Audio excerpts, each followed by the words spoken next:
I wouldn't be surprised if it was the Razer as well. It's something they played yesterday. Oh, the Samuel. So they're going to swap it around and go for a very strong siege composition with both the Lyra and the Samuel, able to rotate up to lane so that they can pressure that objective. We talked about Tassa. This is a signature pick for the jungler on Ace Gaming. Yeah, yesterday in the semifinal, this Samuel was banned numerous times against him by Impunity. They've done their homework and they knew that that was a pick they want to get. This is almost the signature Ace Gaming composition. The only difference is having the Rona instead of a Kestrel. Not as great at sieging, but much better when it comes to the team fights. Yeah, now I think Tigers, he wants a mobile person to kite and dive onto that Samuel. So Reza, could he be potential pick here? Because you, as a Churnwalker and a weapon scout, you want to dive. And wow, they're going to go with the Alpha, which is so risky because Rona counters Alpha so well. Yeah, Rona does exceptionally well into the Alpha, but they're banking on the early jungle with Rona not being present to be that hard counter. And Alpha's a pick that we've seen a few times this tournament. It has had mixed success at best. It usually does fairly well early on, but once you get to the 10 to 15 minute mark, it starts to fall off. Boys, it's about time that we got into our World Championship Finals, and that means I need a prediction from each of you. Iraqi Zoro, we'll start with you. Who is going to take game number one? What I love about this draft is both games are playing to their strengths. Ace Gaming playing to the lane siege, while Tribe are playing to the jungle aggression. I'm going to give it over to Tribe just because I believe the Alpha on T-Target is going to be able to dominate Tassa in the jungle. I'm iffy on the Alpha pick, unlike Iraqi Zoro, but I am this weapon sky for Dienzio is what has me convinced and thinks that Tribe will take game one. I love Tribe, but the draft of Ace is stronger, I think. Samuel Lyra is so strong in jungle. It's going to shut down the Alpha, and then Rona, late game scaling, they might take the win here. All right, so Suijay going against Tribe, but everyone else in favor of North America. It's time to get this grand final underway. This is what you've all been waiting for. Let me pass it up to our casters and get into the Vainglory World Championship Grand Finals. Ladies and gentlemen, a Korean and a North American finals once again here at Worlds. A Cinderella story in Tribe Gaming and the new face of South Korea in Ace Gaming. Absolutely. Tribe Gaming came from a challenger team this year to a world finalist team. Zio, he's got so much experience. I talked about him being a veteran, but Max Green, he's a rookie, and T-Tigers has never seen championship levels like this before. And that's exactly what Tribe was put together to do, was come to the World Championship and take it away. We're going to jump onto the fold for game number one. It's a best of 7 as well. And remember, last year's Worlds, Koreans took TSM to 6 games, but TSM were able to pitch them to the post, ending at 4-2. We'll see if Tribe can repeat history. We'll have to see if Tribe can get that early lead. Dienzio believes that momentum is the key for Tribe taking home this series. If they can take that first game, they feel they can just rip apart Ace Gaming's momentum and mentality here. Tribe are very much a momentum-based team. When they get the get-go, they really run like a freight train. I was talking yesterday, I said, no one can stop the Tribe freight train when it gets rolling. And they could claim that World Championship title for North America back from Korea. Phoenix Armada, the team taking it last year. See Ace Gaming going to be rotating back towards their base here to the Sanctuary. Often it's Ace who will go for this early aggression towards the middle of the map, but recognizing the Churnwalker's power here, Alpha level 2 very strong as well, and Ace didn't want to really contest it. From challengers all the way up to this World Finals, Tribe have just been such an absolute monster throughout the group stages, throughout the semis and quarterfinals. And one man you've got to really look at is Dienzio up in that lane, but facing against Creation is going to be a hard-fought match. I mean, Zio has always wanted to solidify himself as the best laner in the world. He's going up against what is most people consider the best laner in the world right now. He has got a big, big task to prove that he is there. He has played phenomenally, Dalsy, on this weapon-powered Sky. Well, they're going fairly aggressive at the moment. Max Green taking a lot of poke from Tessa, who's rounded up from the jungle, drifting dark, and a couple of Malison verdicts will make sure Dienzio and Max Green are forced under their turret. This composition from Ace is just something they love to play constantly. Samuel with Lyra, usually paired with a Kestrel, but it's going to be Creation's Rona in this game. And they love to play around the early game lane. This is the difference between these two teams. Ace play around the lane, whereas Tribe play around T-Tigers in the jungle. Absolutely, and now you've got a Samuel coming in against a Churnwalker and a Weapon Power Sky. You abuse the fact that they can't deal with that level of poke, that level of range early on. Churnwalker cannot get into range of Samuel. They're going to look to put Siege on very early in this lane. They've got the sustain of Lyra to help that Siege, and that's where this Weapon Power Sky might come a little bit undone. Zio has been kind of untested in the lane before. They do prioritize their lane in that case. Maybe it will give T-Tigers what he loves, the space and maneuverability, the movement up in the jungle. This consistent roams and invades against Cloud9 in the semi-finals. He owned the front two camps. And this alpha pick is something that is up for debate, whether or not it's going to allow Tribe to have that dominance in the jungle. We know that Samuel here on update 2.10 is something to be feared. With Dragon's Eye, you can keep it stacked with your auto attacks and you can really just start to ramp up that damage. But T-Tigers wants to play whatever gives him advantages in the jungle. So he feels this alpha into Samuel is a winning matchup. Maybe when he's paired with Max Green in the jungle and he can amplify that damage with the hook and chain, that's when we start to see it happen. It's interesting that they're actually avoiding that matchup completely right now. It's been lane focused, like you mentioned earlier, Dalsy. You were talking specifically about the fact that Ace liked to play around that lane. Max Green has spent most of his time in that lane. What I think is going to be the case for Alpha as we get an engage coming out. And Tessa moving forwards into the fray onto D'Anzio. He is able to kite back rather readily. Same with Max Green. Hooked a couple of people, should be all right for the time being, but already, like you just mentioned, Tassa playing very aggressively, making sure Max Green and D'Anzio are in their place. Really abusing that range advantage as well early on here, Dalsy. Yeah, and it's these minion candies that we see Youngju constantly bringing into the lane, topping it up, allowing Creation to have a force in this lane. You would think that Rona, a melee threat, wouldn't be able to CS into a Sky who has so much range, but currently the CS is dead even. There isn't really an advantage being won yet, and that's due to Youngju's creation. T-Tigers goes in, goes very, very low. However, Max Green trying to get some couple of chains down. That was a triple A from T-Tigers, but going extremely low. Might get popped into passive, he's not careful. Oblivion comes out, doesn't quite sleep. Max Green, they jump straight back in. A core charge onto Joe, you might signal first blood. D'Anzio picks it up with a basic attack. Tribe with one on the board. This is the real problem with Lyra, but she is going for a fountain. It's a massive fountain advantage for Tribe. They're not done yet. They're not done yet. Crystal Sentry is going to join the fight. Also, T-Tigers did manage to steal away that front camp.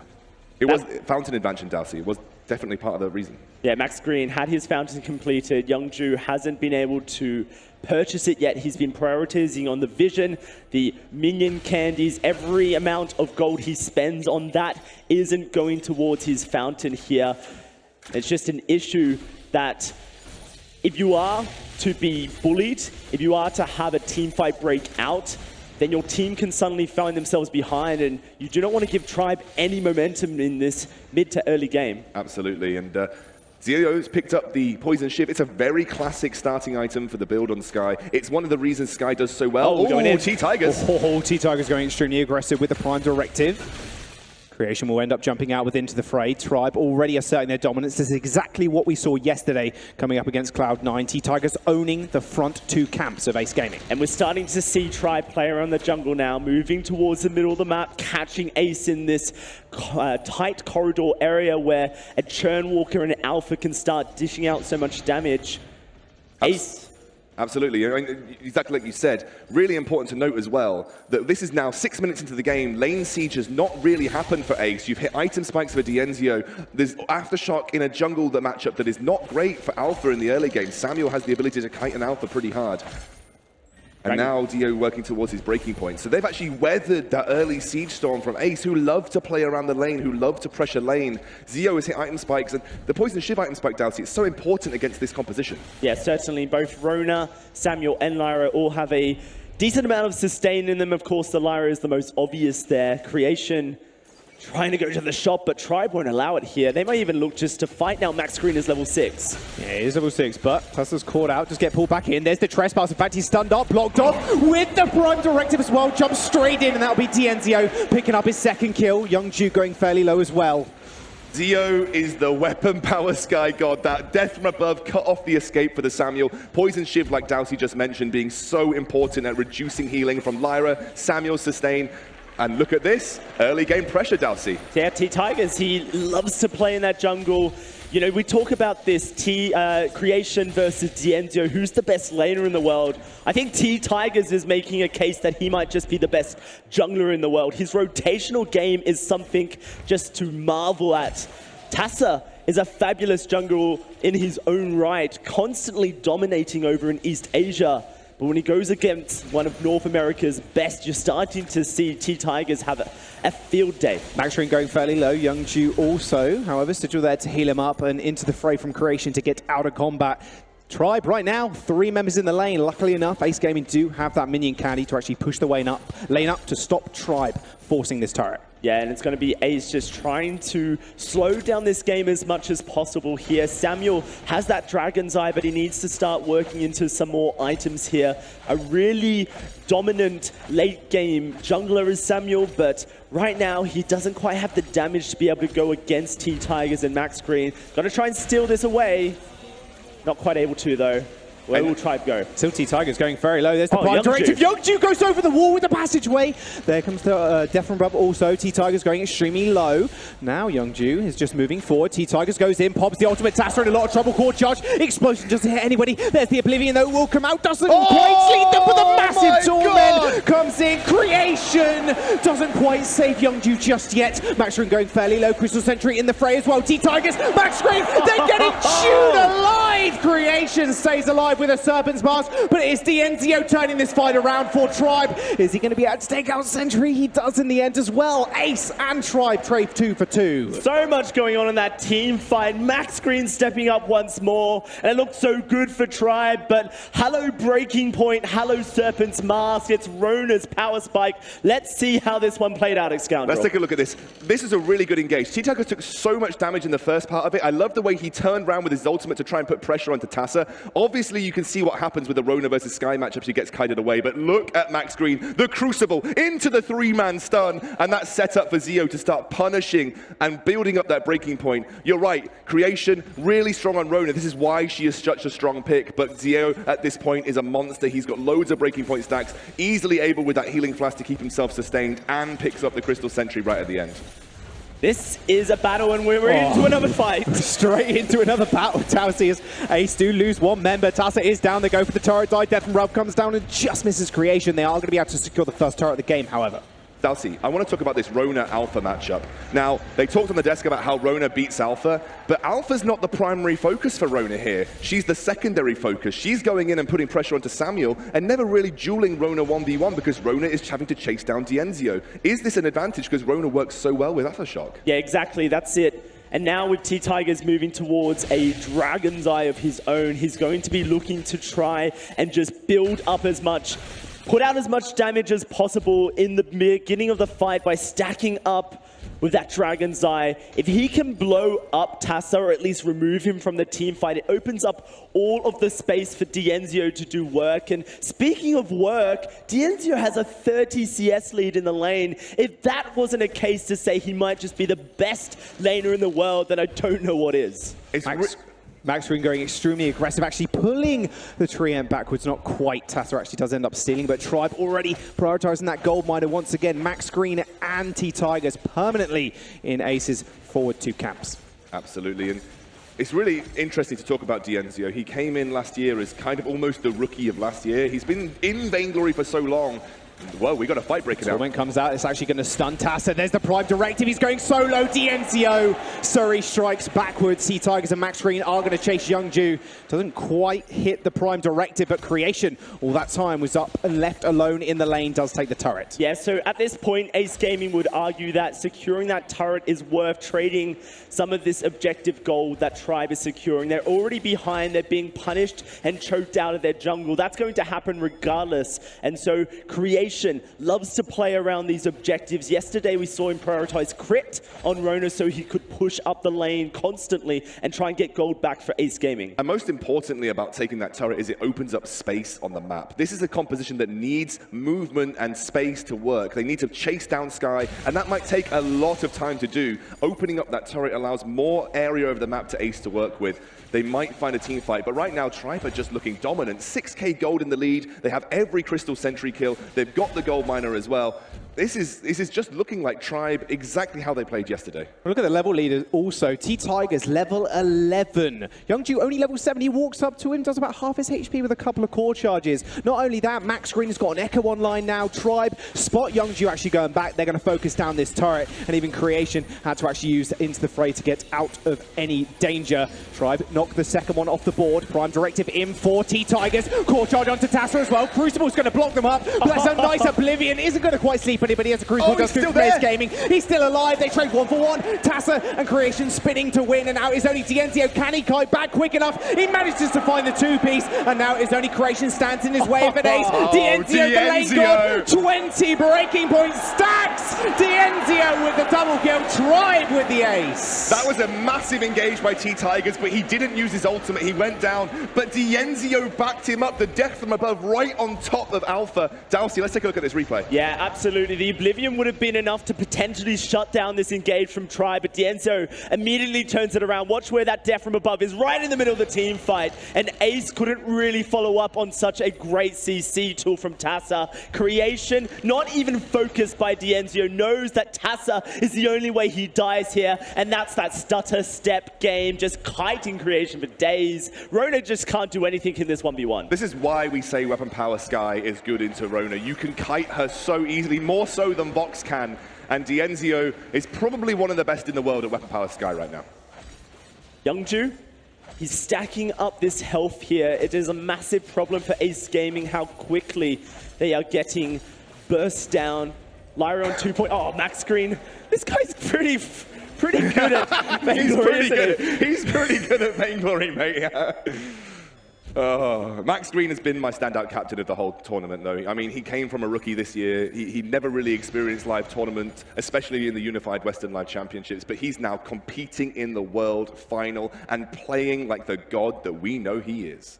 So many highlights this tournament for Max Green. So many times he's been able to step up and turn a fight on its head for Tribe. When you have such a star roster of Sky, Dienzio, Sky, T-Tigers in the jungle dominating, if you can back that up with someone like Max Green, who's going to consistently perform when you need him, how you need him, engage, defense, all of the above, Max Green ticks every box.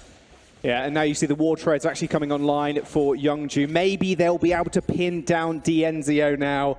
And the thing is, we kind of put the question to ourselves, and we talked about this before the game even started. Can Ace Gaming really live up to Tribe's early aggression? We're now into the mid stage of the game with the Kraken now on the board. Youngju just needs to pop those War Treads, get on Dienzio, but Tribe, they've got other ideas. They're going straight for Kraken now. Absolutely. The War Treads are a key pickup for Youngju. They're going to need that movement speed. That small burst of speed could be critical for that burst damage for Dienzio, but Zio has got a metal jacket.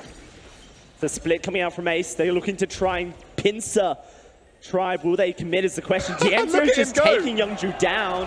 Well, Youngju's actually going to use War Treads there as well. Had to use the passageway to get away. This could be a free Kraken to Tribe here. Creation is going to hit the recall. He's going to go back to base. Tribe, free Kraken on the board unless we can get a cheeky steal by Kassa. I don't think so at all. Tassa doesn't quite hit it, and that'll be a free Kraken to Tribe. If that hit, that would have been a steal, but Tassa didn't have vision of it. It was just outside, it was on the other side of the tri-bush, so, you know, whilst you can get vision from your enemies attacking in a bush, as long as they're not inside the bush whilst they're attacking, you don't have vision of the Kraken. Really important about that entire previous engage as well was that Zio recognized that Ace was split up. He took out the core component of longevity in these team fights, which is the Lyra. Pushed it all the way out, the portal was gone, the Bright Bulwark was gone, suddenly everything to shut down Sky was gone, easy Kraken. This Kraken control from Ace is very difficult to play around. They need to force a fight here, or else this game is over. Two turrets stand in their way. Bright Bulwark comes down. They're going to go in. There is the big ultimate from Max Green. Doesn't quite land. Does refresh it with the Echo. Oblivion is going to come through as well. Max Green's going to be able to block it. Wall Treads popped. Also, Creation jumps into the back line. DNZero is still cutting away. Another Torment comes out. Beautiful stun onto Creation. This rookie really proving his worth on Tribe. Ends up going down, but he helped win the game. Tribe will take game number 1 over Ace Gaming. 16 minutes, 50 seconds, and the Vain Crystal falls. What a way, Dalsy, to make a statement. And it just looks like another day in the office here for Tribe. They have such focus on their faces. We've seen this team come alive, electrify after win after win. You have to think that yesterday their game against Cloud9 was potentially the one they dreaded the most. They've been playing against Cloud9 this entire year. One way or another they've been playing. They've scrimmed them. They know each other in and out. Ace, perhaps an unknown commodity, but a commodity that Tribe feels they can deal with. And I think going into the next draft very quickly, maybe Sky needs to be a ban. DNZero has shown time and time again he is just way too good with it. It is the perfect way for him to play into Rona. Rona has been such a power pick through this World Championships, and DNZero every time has the answer with this weapon power Sky. If you're going to pick Rona, you feel like you have to ban Sky against DNZero, Jaws. Yeah, his early game aggression wasn't really there. It was T-Tigers leading the charge in the early stages, and then it was like, oh, DNZero's got breaking point. Oh, he's got 20 stacks on his breaking point, and he ends up just 1v3ing the entire team, it feels like some of the time. We'll have to see what they want to do in draft in game number 2, but we're going to jump over to the analyst desk, and they're going to break down that game even more. We just saw a masterclass in Weapon Sky coming out there from DNZero multiple times across the course of this game. He was dancing around the fights like it was nothing. Guys, break that one down for me, because it feels like maybe the draft has a big influence on the result of this game here. Yeah, besides the Weapon Sky counter Rona so well, it was at the 4:45 mark when they won that jungle fight. Tribe was low, but Max Green had a fountain and Ace did not. So that helped them win the fight, and they were able to snowball it from there. All right, well, we'll have to see how that one panned out in this replay that we have for you guys. Irakizaro, I want you to talk me through this one, because this was a fight during the game, and we'll see. I want everyone to keep your eyes on DNZero during these fights. Yeah, so the team fight starts by Tribe initiating with the... Actually, T-Tigers makes a mistake right there, not using his ultimate before he goes into the reboot, so it means he's a lot less tanky. But while they were focusing the alpha, DNZero was tagging his breaking point as the Sky, and the moment he was left with Rona and Samuel, he realized that he just needs to kill the Samuel, and since he's focusing the other hero, not the Rona, he can keep his distance from Rona, and then after he was done focusing the Samuel, moved on to the Rona, cleaning up that Ace. What a beautiful play. I mean, we talked about it in the draft. We said that Ace made a huge mistake picking the Rona as the first pick, allowing DNZero to get his Sky against it, and a mistake very well punished. And that also just goes to show how far ahead Tribe actually were, that you can have a team fight without your CP Alpha using her ultimate and still come out on top. That means you have yourself a dominant lead. Yeah, two other things I really like was Metal Jacket on Tigers, and also Zeo focused Lyra. They killed the support sometimes first, and then focus the Rona, which is very beautiful playing to their win conditions. Absolutely, and you can see the Tribe, they are enjoying this final as well. Usually when you get to a final, when there's this much pressure on a series, straight faces the entire time. But I do want to bring up a conversation we had earlier. This is a best of 7. You can't allow emotions to run too high here, because you've got to be able to stay in the zone for a very long time. You can't get overhyped, but you can definitely allow the momentum to carry on. I mean, nothing feels better than if you are carrying your team as the carry player. DNZero must be over the clouds right now with his first game performance. Absolutely. Let's take a look at the damage done in that first game. I've got a feeling that DNZero is going to be topping this table pretty handedly. 34,000 damage coming out from the Weapon Sky.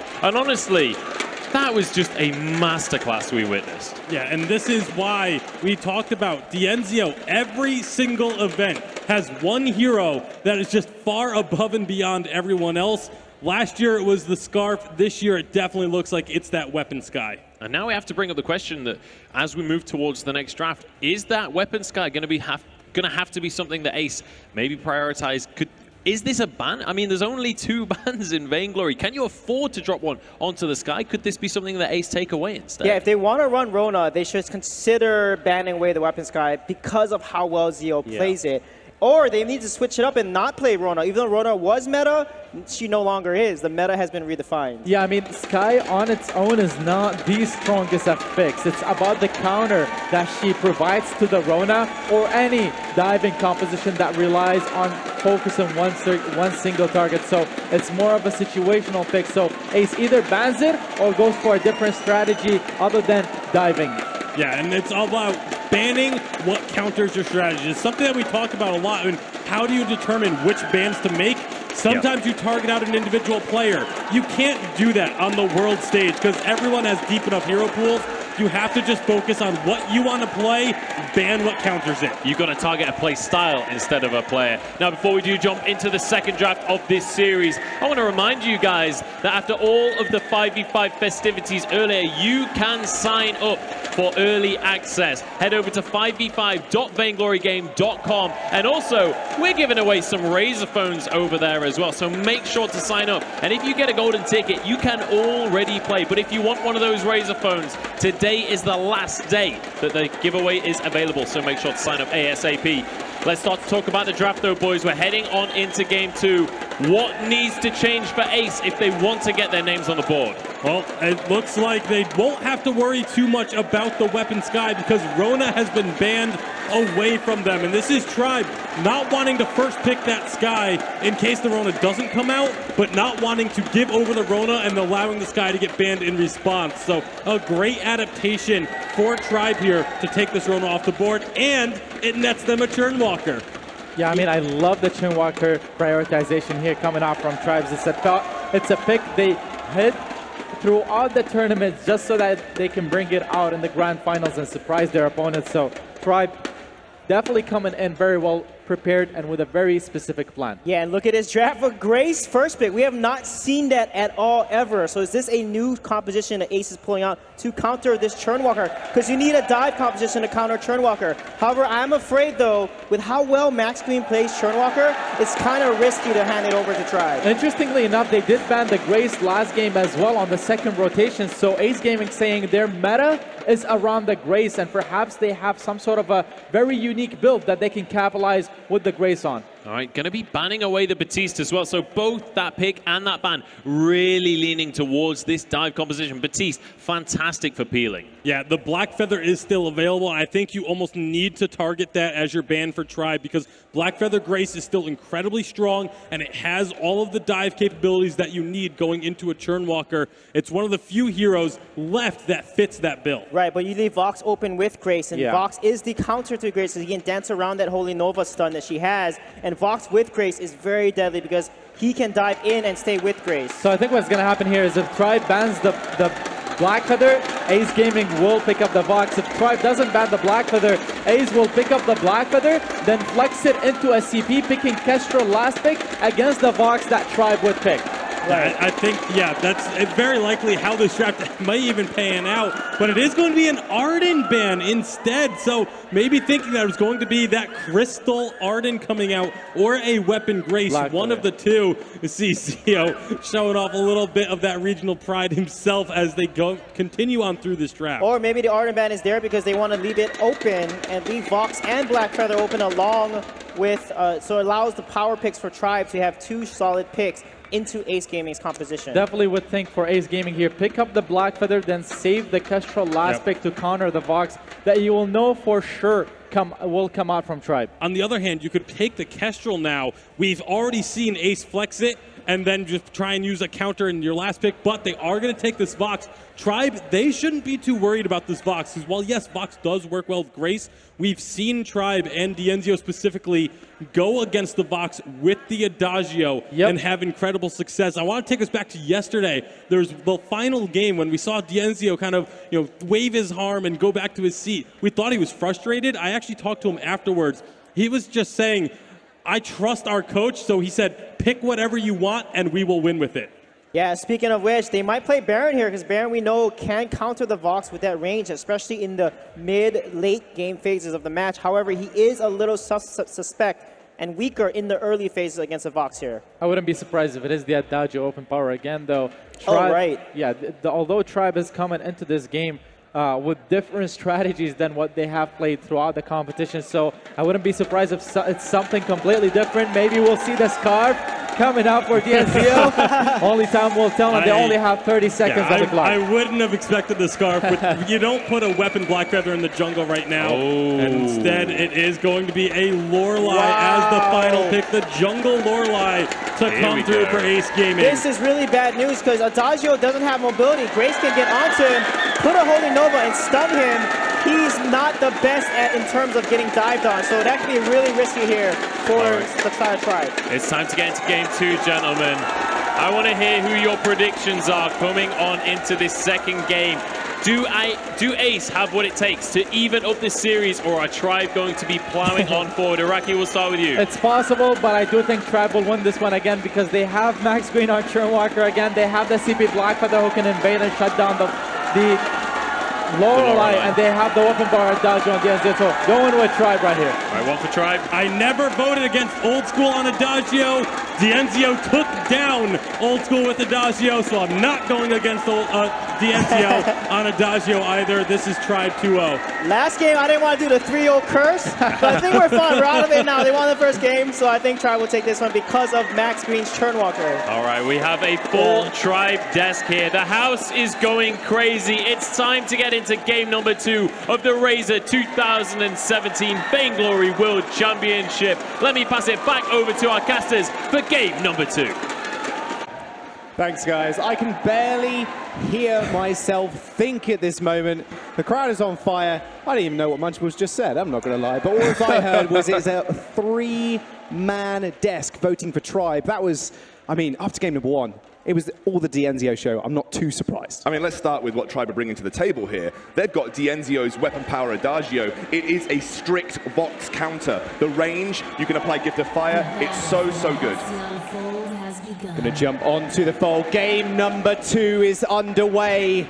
We'll see if the analysts' predictions are correct this time around. Tribe are over on the blue. Ace Gaming over on the red. So Tribe have this counter Vox composition. Adagio's range always has been good into Vox, and so we'll have to see how that plays out.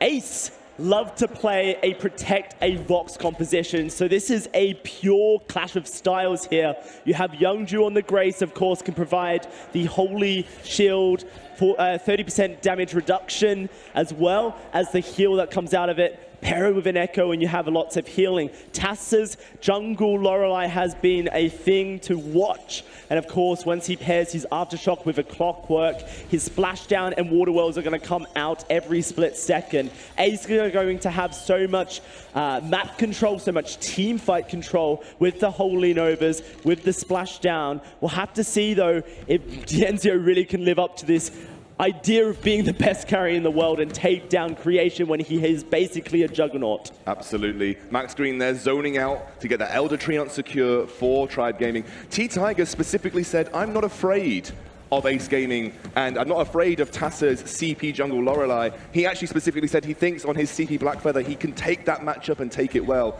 Me and Dalsey were discussing about how this plays out. DNZO's got to look to put pressure on Creation in lane. That's how he has beaten these Voxes in lane. It's how he dealt with Old School's Vox very early on in the previous semi-final. He's got to continue that pressure.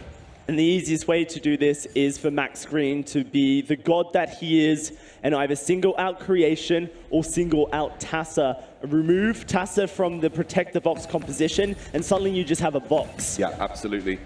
And DNZO targeted taking a bit of food. Fish food comes up straight into the Holy Nova. Youngju helps Tassa secure first blood. And so this is the really cool thing about Ace Gaming's composition here, is not only does it provide Creation so much protection and ability to run around a team fight, the CC control that's coming out of Ace is immense. And considering that DNZO and T-Tigers are going to be playing at range originally, then diving in towards Creation to get as close as possible and keep the damage up, Tassa's ability to slow them all down originally with Splashdown is going to be really influential, but it also allows Youngju to hit his Holy Novas even better. Yeah. It synergizes so well together. This is a juggernaut composition. It is designed to put everything shielding onto the Vox. Vox is renowned for kiting. The splashdown helps that. The Holy Nova helps peel for him.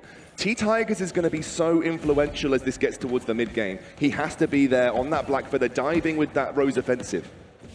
Dienzio might be in a little bit of trouble. Go for that splashdown again. There's the benediction. Only takes a little bit of damage as Max Green does rotate up to the lane. This is really good from Ace, although actually Creation has to be super careful. I love how they're putting so much pressure on lane here, Dalsy. They know that the win condition for Tribe is to get Dienzio starting to snowball versus this Vox in lane.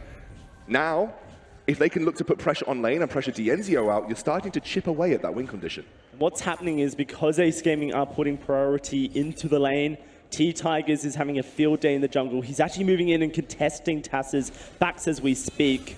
Not sure he'll be able to find kills. Youngju's going to be pretty good at stopping that, but if he steals jungle camps here, then he takes a 10 CS lead and turns it into more. 10 CS in the jungle is a huge amount of CS.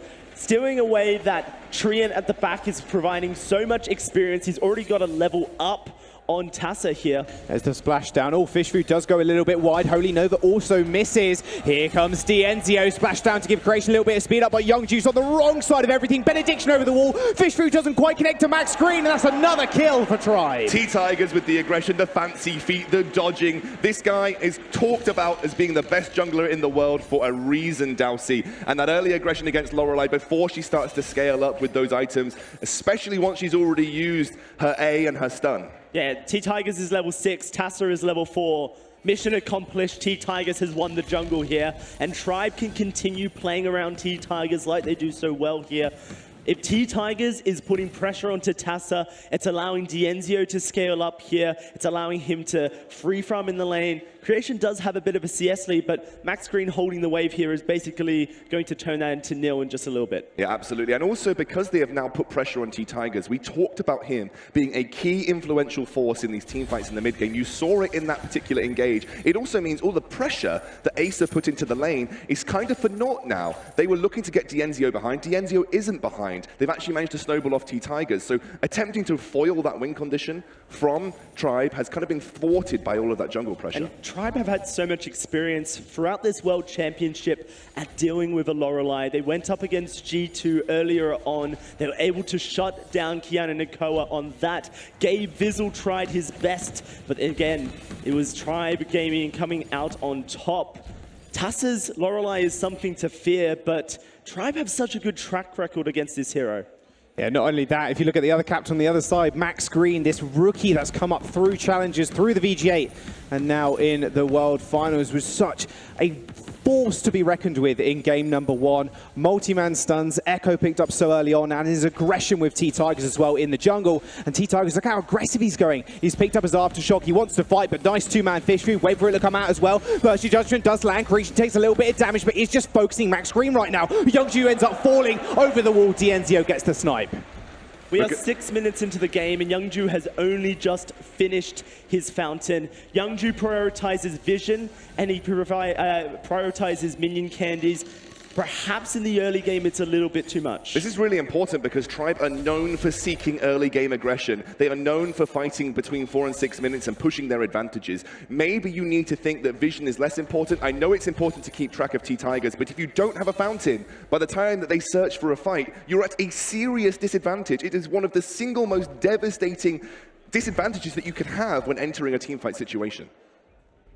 The thing about Youngju's vision control here is, of course, that if Ace Gaming are able to get ahead, it allows them to play what we've seen just become this very stereotypical East Asian style, calculated aggression, map control, rotational ability. And there's so much vision down on the map by Tassa already, but Tribe, they're so far ahead at this point that what is this vision actually doing for you? It's really not providing much, but a way for Ace to potentially avoid fights. And when they do avoid fights, then Tribe are just going to move and take turrets. They're going to take the gold miner. They're going to take the crystal sentry as well. And Ace are going to fall further and further behind.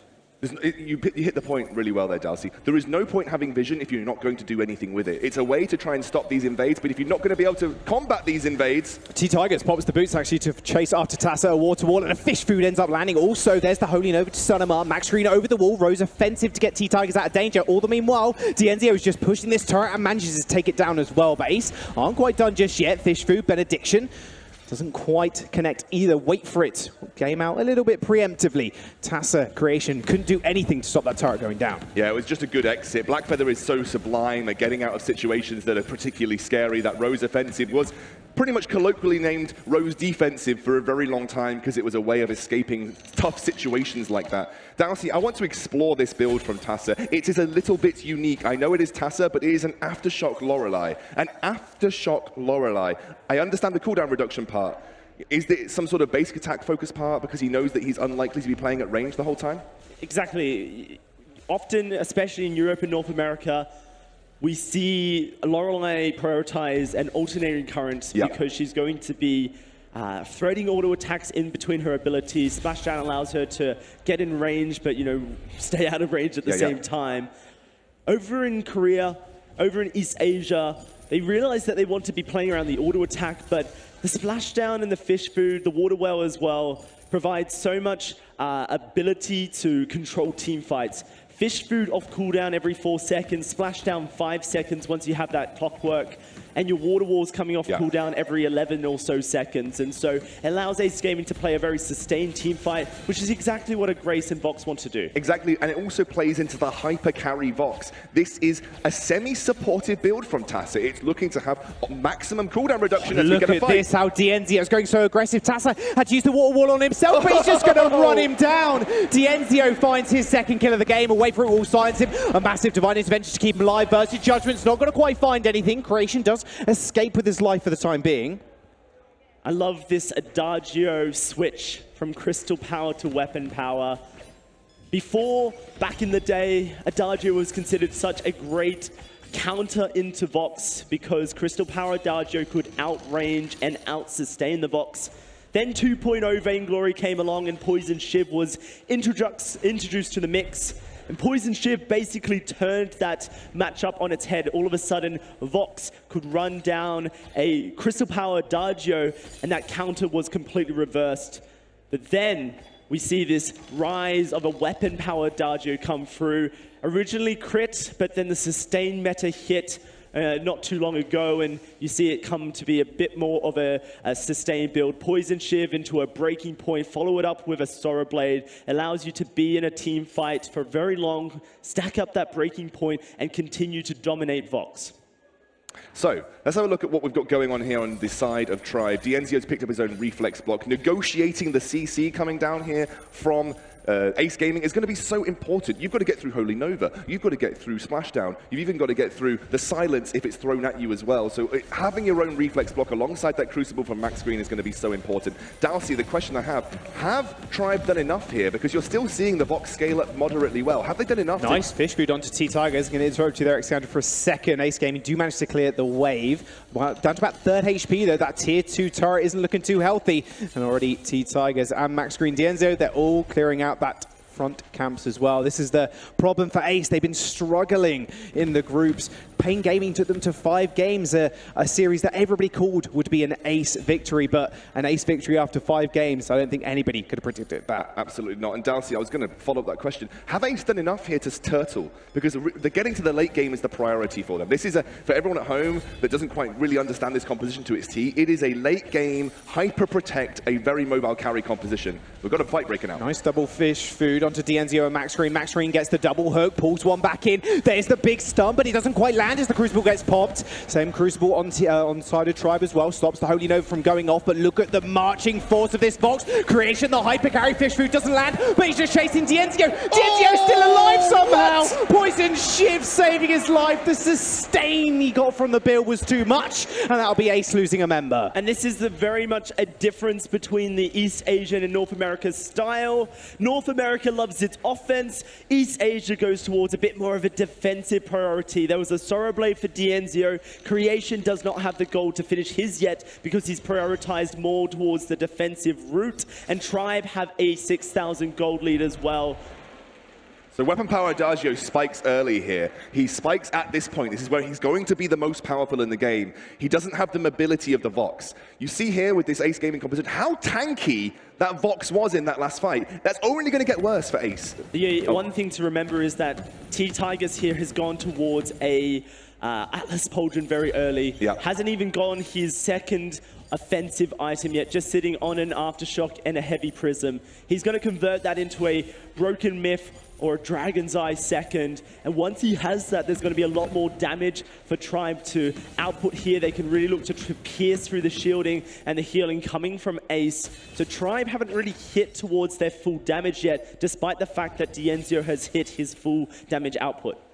Big item completions from T-Tigers. Look, Atlas Pauldron's prioritization from him. Second completed tier 3 item. I want to talk about the Aftershock specifically, because it's something that we've only started to see come out on Blackfeather recently for the CP build paths, and it tells you a different style of Blackfeather play. Blackfeather categorically used to have a Shatterglass into a Broken Myth. He'd play a ranged game with his on-point post level 8. Now with the Aftershock build, this allows T-Tigers to be more aggressive and dive in. Oh, Creation just gets dragged straight back in. There's the Water to keep him alive. Fish Food doesn't quite hit T-Tigers, but he's just tanking up at the front line. Meanwhile, Dienzio from the back is doing all the damage. Tassa receives a massive Divine Intervention, a splashdown to heal them all up, but Creation is nowhere to be found in this fight because he's just not tanky enough. Ends up falling as well. Youngju ends up biting the dust, and Ace will lose one more. It was a great engage from Max Green, but what I really want to point out about that fight was how Dienzio did exactly what Dowsey said would be a good win condition and forced the Lorelei out straight away. That forced a Divine Intervention. Is going back in. Creation's very low. T-Tigers just biting the bullet there, ended up backing off. And it forced one of those really crucial Divine Interventions meant for Vox onto Tassa, and that allowed them then to take out and snowball that fight. Tassa hasn't quite hit a tanky stage yet that he needs to. He's going towards that now. Coated plates, light shielding, but it's not really doing much against Dienzio or T-Tigers at this point. T-Tigers has just finished his Dragon's Eye as well, which means as this team fight goes on, not only is Dienzio stacking up his breaking point very quickly, might I add, T-Tigers will also have a Dragon's Eye as well. Now Max Green has a War Treads for himself. He's going to be able to get T-Tigers into the team fight as well as Dienzio, and Ace are going to be constantly on the back foot. And it's so important to have those War Treads specifically for that reason, but also because of the mobility that a late game Vox is going to have with the splashdowns, the water walls, and everything else protecting him. You need that extra burst of movement speed. Creation has just finished his Sorrow Blade here. Vox has finally scaled up to the point where perhaps Ace Gaming can protect him enough that he can take out Dienzio. But the Kraken, she's just spawned onto the Halcyon Fold here. And Ace, you can see, are playing very far back here, not allowing Tribe to engage upon them just yet. Youngju hasn't completed his Echo yet. He's going towards War Treads of his own so he can match the disengage that Max Green wants to bring. No matter what happens, Dienzio is always ahead as well. Almost 40 CS above Creation. Make that 30, I can't seem to count. Creation, 150 to 181 of Dienzio. This is just playing into Tribe's win condition here. Ace Gaming put a lot of priority up in that lane. It was the 3-man roves time and time again to try and take him out, but you can't do that when Max Green is just sitting on top of him. Kraken is going to get started up as well. Absolutely, they're going to start this Kraken up. They know they can force Ace to come towards them while they have these item spikes. Dienzio has got the Journey Boots, which is going to allow him to chase down Creation or that Lorelei. This is a big move from Tribe. They're going to look to push and bring Ace into an uncomfortable position. And it's very difficult for Ace to even get in here when they are split like this. There's the wait for it, does silence one. Holy Nova onto Dienzio, but he's already soloing Tassa. Now they're all split up. Creation in a lot of trouble. Harry's doing a lot of damage to T-Tigers. 11 breaking point stacks, a lot more than Dienzio has. He has to kite back right now, applying that gift of fire. Creation with the water wall on top of him provides him a massive shield. A Divine Intervention, keeping the tank Vox alive. There's the big stun, but it's going to not hit. What happened? Creation ended up falling. Dienzio turned the fight completely around. And this is that Dragon's Eye. T-Tigers is starting to scale into a damage threat of his own, and Creation doesn't have shielding because he's had to prioritize the armor against Dienzio's weapon power Adagio. Right now, T-Tigers is having so much influence, and it's basically going unnoticed. Dienzio's going in. Used this boost to go straight in. There's the Holy Nova straight into the Fish Food. Maybe bit off a little bit more than he can chew. He did. Tassa finds the kill, activates the water wall as well. He's chasing T-Tigers. Max Green is around the corner, but he should be able to get away. Dienzio's down now with 3 seconds up till Creation. They could rotate onto the Kraken. T-Tigers still going in. Most offensive and gets the kill in a 2v1. Youngju just could not burst him down quick enough, and Tassa didn't even have water wall up. All right, we can reset here because... we needed a reset. Tribe getting a little bit too far ahead of themselves there. Dienzio perhaps having a little bit too much fun on this world stage here. Felt like he could make a hero play. If he got the ace, then Tribe, not only would have they got Kraken, they could have pushed down the lane, taken out that choke point, and with only 2 Vayne Crystal turrets to go, that could have been another game in the bag. But the turnaround comes through, a little bit of disrespect here, and Ace are going to continue to be able to scale. Creation now has his armor here, the metal jacket to be able to withstand Dienzio's damage. Yeah, and what's really important to note now is also that this is a point in the game where Ace have categorically been better than most teams. Late game team fighting and decision making has been their forte. Backdoor attempts, really crucial decisions that have been made, especially in their Impunity series. That is exactly what they excelled at. Fusions will come through here. Ace want to contest this Kraken. Jane doesn't quite land from Max Green. Splashdowns all over the place as well to speed the rest of Ace up. They're Kraken about half HP. Nice fist food onto Max Green, but they are going to go for the engage. Dienzio on the back line. Max Green, can he engage? However, because he is so low, wall treads anyway. Fish food ends up missing. A massive burst damage landing onto Creation. The tank Vox has fallen. Can they turn it around? A double knockout comes through. They take out Max Green, but is it enough? No, it's not. T-Tigers dashes straight in, and with the Dienzio's help, finishes him off. Youngju is going to fall as well, and Tribe with the ace. And we still have no shielding coming through for Creation. This tank Vox Juggernaut composition does not work if Creation cannot withstand the damage coming out of T-Tigers. Let's take a look at this again. Creation very far up here. He gets super aggressive because he is that Juggernaut Vox. He thinks he can survive. But look at T-Tigers. Every second he's in a fight is another Dragon's Eye stack that he's building. And like you said, with no shielding, he tore apart Vox. You can't protect against that much damage. And we talked about how important T-Tigers was going to be in these late game team fights. He is tearing Ace apart. Doesn't look like Ace are going to be able to get to the late game where their composition thrives against Tribe. Youngju is only now just starting up an Echo, a cooldown that would have been able to allow Creation to withstand so much damage in a team fight, would have supplemented the lack of Aegis for so long, but we have it now here. And it's really important for a Grace to have an Echo. It's categorically what makes her one of the strongest captains in the game. Here goes Tribe's attempt to push onto this turret. Yeah, turret's going to easily fall. One swing of the Kraken's arms. It goes down. It's fairly weak, though, as Creation is managing to chunk it out. About 2/3 HP already. T-Tigers gets clammed up as well. Nice water wall actually onto Creation to keep him alive. He's going to march forward, Divine Intervention to heal him up. Also, there's T-Tigers caught up in the Fish Food. Uses the Rose defensive Max Green with the Wartress pop, but Dienzio's all alone. A Fish Food to land the stun. Big stun as well from Max Green's going to get blocked by the Crucible. Creation's turning this one around. Another water wall to keep him alive. Another kill. 2-piece for Creation. Max Green is going to fall as well. Make that a triple kill, but the Kraken is still chewing up their base. And Tassa has been so good with the placements of his stuns. Every time before the fight breaks out, he's catching 1 or 2 members of Tribe out. Let's take a look at that replay, Darcy. So much splashdown control coming out of Tassa here, and you can see that Ace split up Tribe. Once T-Tigers is gone, they can focus down Dienzio. Fantastic block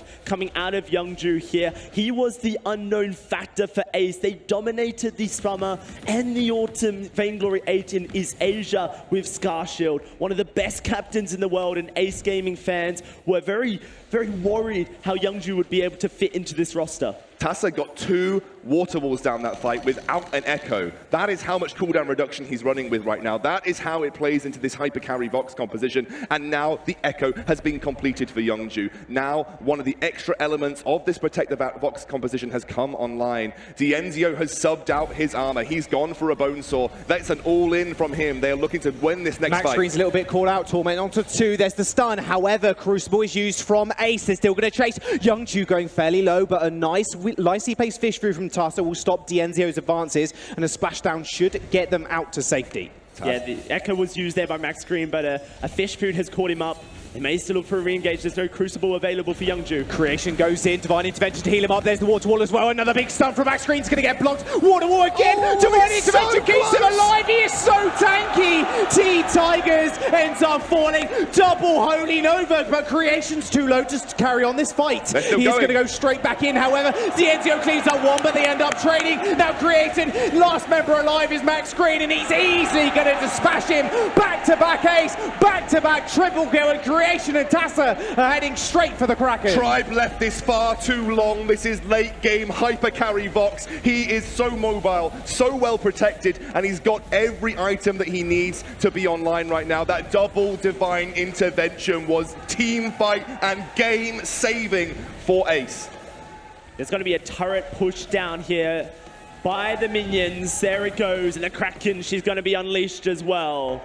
Ace, 23 minutes into the game, have weathered a massive storm coming out of Tribe.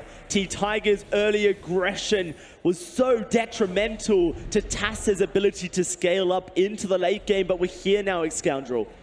I want to talk about the way Creation approaches these team fights. He has very easily triggered that T-Tigers is the problem for him. He goes in onto T-Tigers before T-Tigers has the ability to build Dragon's Eye stacks, and he takes him out of the fight straight away, knowing full well he has the protection of the Water Wall and the Divine Intervention. It is such clever, tempered aggression play from Creation. We speak about that as a broken myth has just been finished for T-Tigers. More Pierce onto Creation, maybe now T-Tigers can take down the Juggernaut. Dienzio playing frontline, gets sent to about half HP. Ace did pop the War Treads as well. It's going to enable the Kraken to push through and break open the base. 2 turrets stand in their way now, but only 1 for Tribe. They're going to leave the Kraken there. They're going to heal up, go back to base, clear out some of Tribe's jungle. And that's going to be it. 24 minutes into the game. 2 Krakens have been on the board. This game couldn't be any closer. And you have to respect Ace's control over their mentality here, not desperately trying to push into the base and end the game now. It is so often we see teams on the back foot finally get a leg up and then throw it all away in such a crucial moment. Ace Gaming just never will do this. They will back off, take the low percentage play, and look to finish the game at the end of the day. Yeah, and like you said, they had a timer on their composition. They needed to get to this point with the Echo on the Grace. They needed to get to this full Lorelei build that she was durable enough to stay alive. And now, I think Tribe are having an issue on knowing who to focus. Dienzio's trying to build up Bone Saw stacks on Grace, and it's just not working. Dienzio's farm is incredible, and you may wonder why he's continued to keep up roughly 10 CS a minute. Well, it's because he's ever-changing his build, selling out his Aegis now to pick up a metal jacket so he can survive Creation, knowing full well he's the Juggernaut. And really, when we look over towards the side of Ace, there is only one Atlas Pauldron. That's the only thing that Dienzio would want a reflex block for. Make sure he doesn't get attack speed slowed. Youngju may go in for it, but Max Green can provide a Crucible to stop it coming through. Wait, Ace are on the wrong side here. What's going on? Is this a backdoor attempt? Is this a base race? Is this going to be it? Dienzio's going to use his boots in. T-Tigers is there as well. Creation is Tessa out together, but Max Green, the rookie, hooks him in. He pulls him in as well. Tribe, they're going to get the backdoor. Dienzio puts up the flare, and T-Tigers will end game number 2. Tribe 2-0 up against Ace Gaming. Tribe take a page out of Ace Gaming's book yesterday. A double backdoor. 1-2 games here for Ace in their semi-finals against Impunity, when Ace knew that they could not win against this Lorelei jungle. The control in the team fights, they opted in for a backdoor, and Tribe said, thank you very much. We'll take that, and we'll take a game 2 as well. Absolutely stolen from Ace right there. What an incredible play from Tribe. Max Green has been the standout captain for a reason, single-handedly stopping all of those backs, continuously landing chains, making sure that Dienzio and T-Tigers were set up to make that final turret push. They had just 1 turret to get through with about half HP. It was a very possible sort of eventuality of this game. Low vision control meant that they were able to get away with it for free. Goodness me, that was heart-wrenching for Ace, but Tribe put themselves 2-0 up. They did. I mean, realistically, you're thinking, maybe a couple of scout traps in the lane would have helped you, but T-Tigers and Dienzio pop the boots, run to the base, take the turret, and take the game. We're going to hand it over to the Destal. Munch and the analysts can break down the game even further.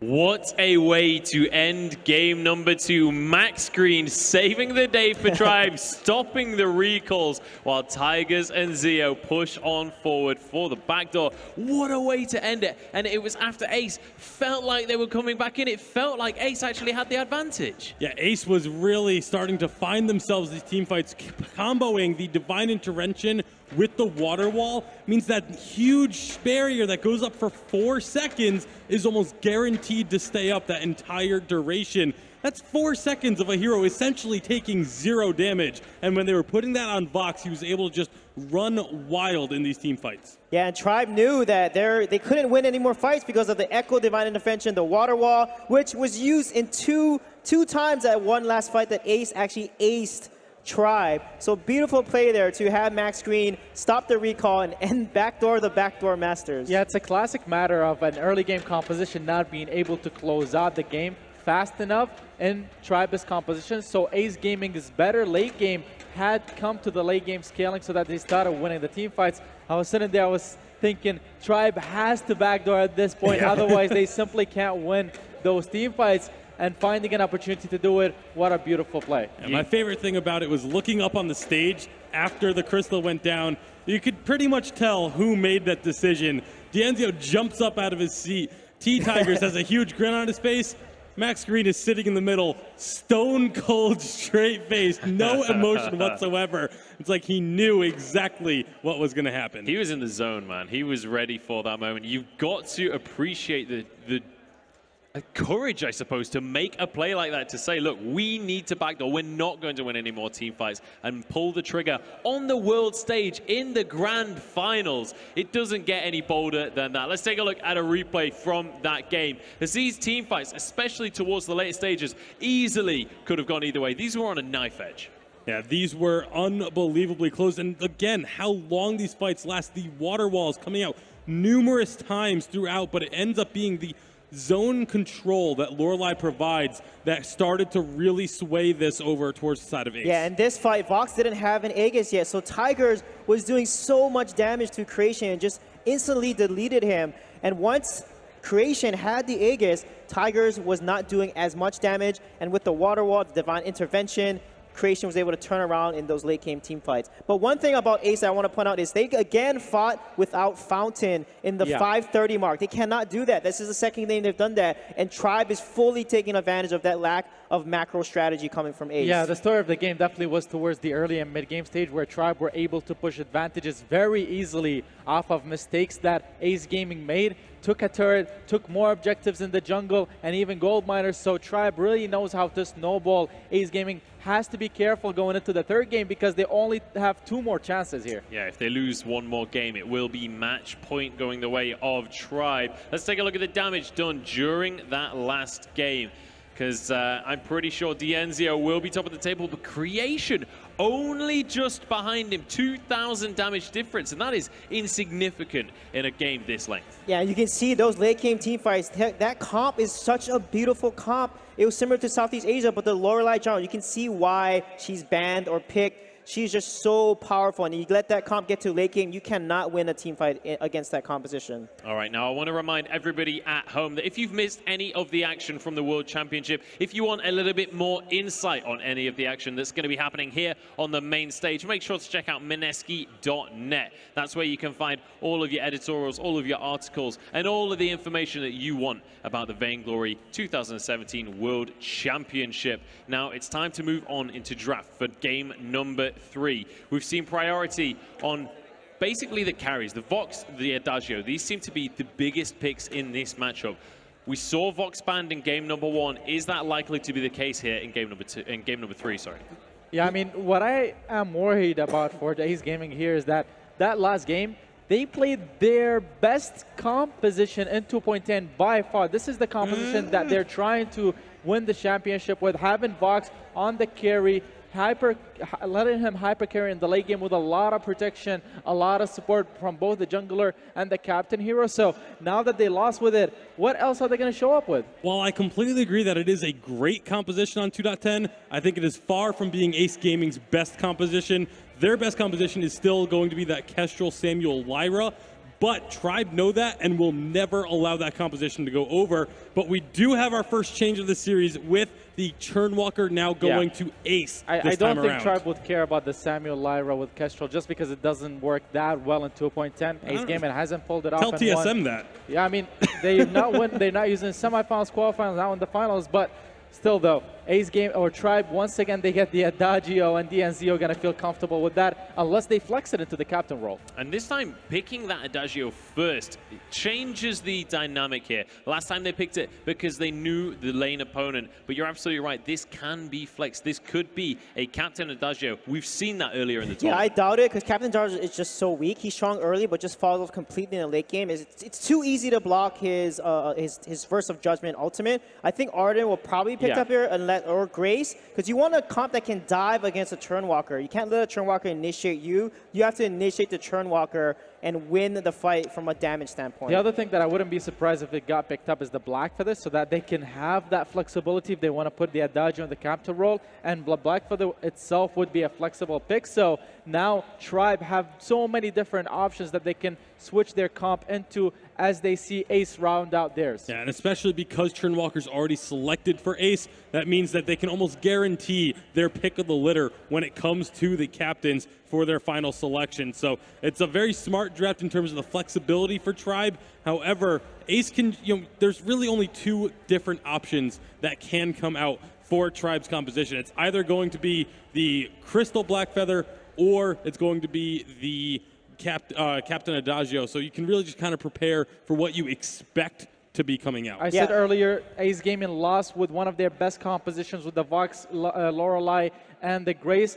The other thing that they can go back to is the Sky Open Power, the CP Kestrel that Tassa dominated with. I was just about to bring it up, but they do pick it up right away. Yeah, the heat-seeking one-shot, one-kills coming out from Tassa. Yeah, I mean, they have options. They can do a CP Sky jungle and then a Weapon Kestrel, or do Weapon Sky and CP Kestrel. They both work pretty well, but I think for a dive comp, or maybe anti-dive comp against a Black Feather and Adagio that wants to dive on top of the Kestrel or Sky, they probably opt with the Weapon Kestrel and a CP Sky here and just kite and use a Churnwalker to keep Tribe at bay. All right, we'll see if they're going to be able to make that happen, but they are against Tribe, and so far, Tribe have looked indomitable in this series. They grabbed that Arden in the end. Is this going to be enough for Tribe to push this to a 3-0, or are Ace coming back in the series? I don't know, with how Ace is playing macro-wise, I think Tribe is just superior with their rotations and their power spike advantages. I'm going to give it to Tribe again. I do think there is a slight edge in the draft for Ace, but just like Sweet J said, Tribe is simply looking like the stronger team. I think draft looks really bad for Ace Gaming because Churnwalker with 2 ranged heroes, he's not going to have the opportunity to set up the team fights because they're going to get initiated on very quickly. So I'm giving it over to Tribe as well. This is going to be a 3-0. All right, the analysts feeling confident now that Tribe are a heavy favorite moving on forwards. They've got 2 games on the board, 2 more and they'll have a championship. It's time to pass it back up to Jaws, Excoundrel and Dowsy to take away game number 3. Thanks, guys, once again. Wow. Another 3-0 desk, all voting for Tribe once more. And I'm not going to lie, I'm not surprised over those last couple of games. Max Green has just looked like an absolute monster on the Churnwalker, but this time around, Tribe have it, Ace Gaming have it, sorry. Yeah, I mean, look, the composition that they're running, if you showed me that composition on 2.9, I'd have said, easy win, money's mine. But 2.10, there was some serious nerfs to Kestrel. Samuel took some hits as well. It's not as strong as it was. It worked against weaker opposition. Will it work against Tribe is the question. Well, we've got a Sky for Ace Gaming here, so it is a pick that can be flexed. We know Tassa will play the Crystal Power Kestrel in the jungle. We know that Creation is a Kestrel god as well. That has to put a spanner in the works because Tribe are not going to know where these picks are going. Well, game number 3 is underway. Tribe are 2-0 up right now. One more game will put them to match points. Creation is kind of a Kestrel god, though, so we always have to be aware of that. Kestrel might be in a weaker position than she was previously, but he is kind of a Kestrel god. Now, like I said, the original composition they used to run was with a Samuel, but they're going for a heavy invade here. Yep, Ace is looking for this front camp. They're going to secure it. Maybe they just walk into the jungle. Max Green's in a lot of trouble. Dienzio as well. They're both going extremely low. Creation wants first blood, and he finds it. Ace get one on the board. T-Tigers just is going to have to farm up as most of his jungle as possible. In fact, Creation might just snipe him away here as well. Hook goes a little bit wide, but Creation round the corner isn't going to matter because Tassa is going to secure the kill. Ace 2-0 in 1 minute. Every time Ace have this range composition, they march their way over to the middle of the map and they contest that front tree and away from their opponents. Try to contest this knowing full well what was going on here, but their early game is just nowhere near the same of Ace, and now Ace have a 2-kill lead. They have 600 gold already for themselves in the lead. Creation may have to be a little bit careful. He's moved into the lane with only just the hill. What a way to start the game, though. You come out of a 2-game loss in a series, and you fight that early game like there's no difference at all. Very interesting to see Tassa taking away the sky, not only from Dienzio, but aiding that range composition. Very, very strong. Max Green, Dienzio, and Tigers, they're playing super defensive now. Yeah, they have to because of the fact that Ace have such a lead over them.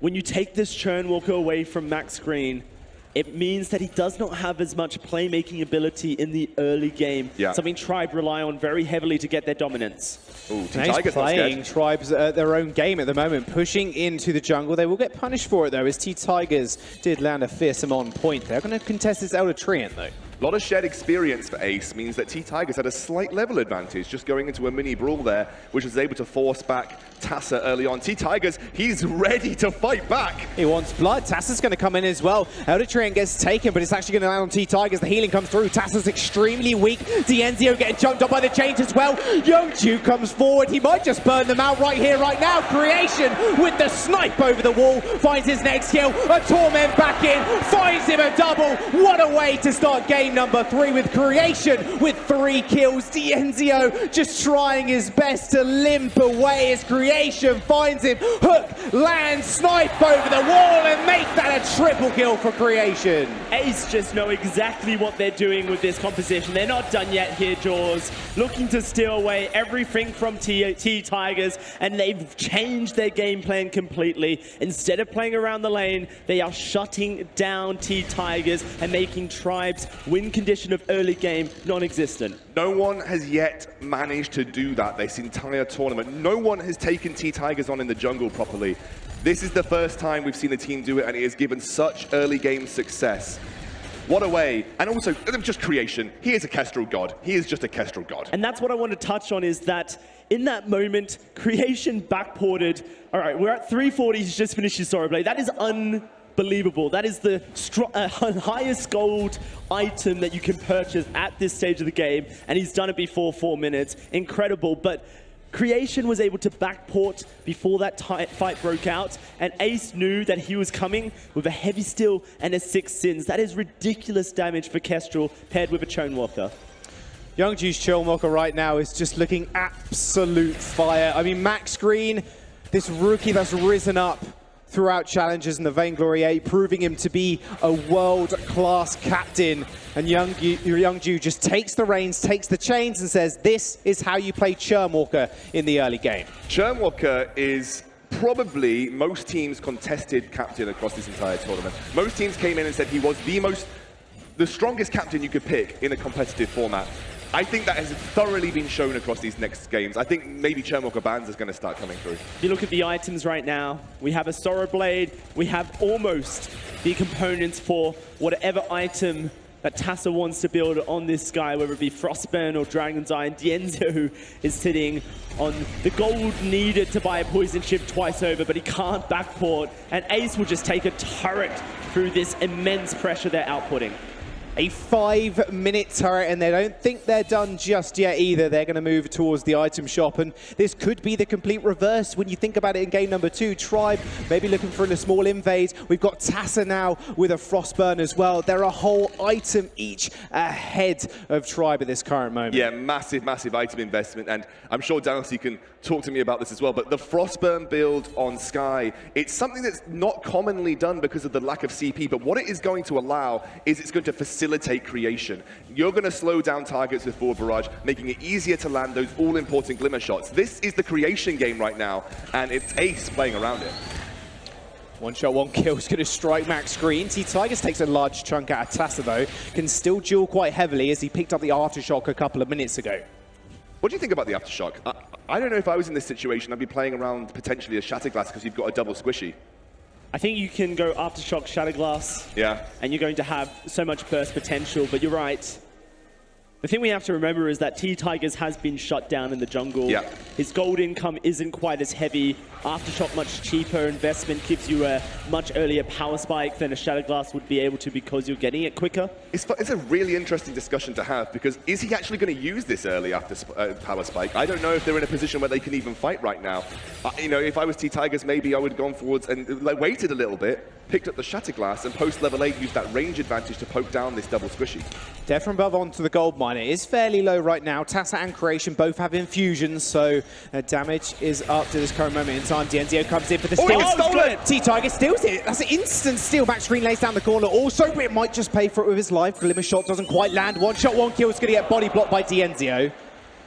Good body block. No fountain used either. That is the power of a CP Blackfeather. You do a ridiculous amount of damage with on point when you build CP. You have to respect the steal potential. If I was going to name a hero that has stolen the most camps and most monsters in any of the Vainglory World Series so far, I would have to say Blackfeather. He can do it from range, he can do it very safely, and he can do it with a very high amount of burst damage. T-Tigers has to be up there as well with camp stolen in his way. Potentially, the only jungler that can contest that is Von C. But unfortunately for Team Solar Mid, they exited the tournament very early, so I'm sure those stats heavily weigh towards T-Tigers. Ace not going to allow this to deter them. They have such a huge lead at the moment, and their siege potential is so strong. Unless T-Tigers can flank, then it seems like Ace just will take turret after turret. Yeah, where's the wave clear from Tribe? How do you stop this without engaging? That's the thing. Tribe have to make a move to stop these turrets going down for free. You don't like have a Celeste to clear the waves. It's so important. Well, 30 seconds on Max Green's ultimate. Maybe that's their go button, but Ace is just pummeling them underneath his turret. One shot, one kill. Doesn't quite do any damage as the shield did come back on the turret itself, and Max Green going fairly low. Does jump in with the blood for blood. T-Tigers is there also. Youngju is going to be able to kite back with those chains. A Rosa offensive to try and get on top of Tassa and Creation, but they just cannot touch them right now without getting heavily polished by that Frostburn. And to touch on this Aftershock point real quickly, T-Tigers is playing a very dip and dive style, sitting just outside of vision of Ace. He'll throw the on point over the wall, jump over with a feint of heart, trigger that Aftershock, and then with the movement speed you get from your A, run away, allow that Aftershock to reset, and he'll do it all again. See, now that I think about it, it actually makes a little bit more sense. The only way that you're going to see Tribe actually defend these turret sieges is by engaging, and that's going to be up to really T-Tigers jumping in that with that feint of heart, trying to get those Aftershock procs onto the squishier targets. Despite this incredible early game from Ace, they're only 1,500 in the lead right now. That would have been much higher if you were flipping it on the other side of the board over the last 2 games. And not only that, the items that Tassa have prioritized don't give a huge amount of power to Tassa particularly. They facilitate Creation's damage. Ooh, Max Green takes a one shot, one kill. There's the gauntlet gets laid down, but the Crucible's going to stop it, but not for Tassa. There's the big stun as well. He manages to get Dienzio and Max Green. No Crucible available, but T-Tigers manages to find the on-point kill onto Creation. One carry down, the next one to go, but Tassa is way too far out for T-Tigers to finish him off, and Max Green had to back as well.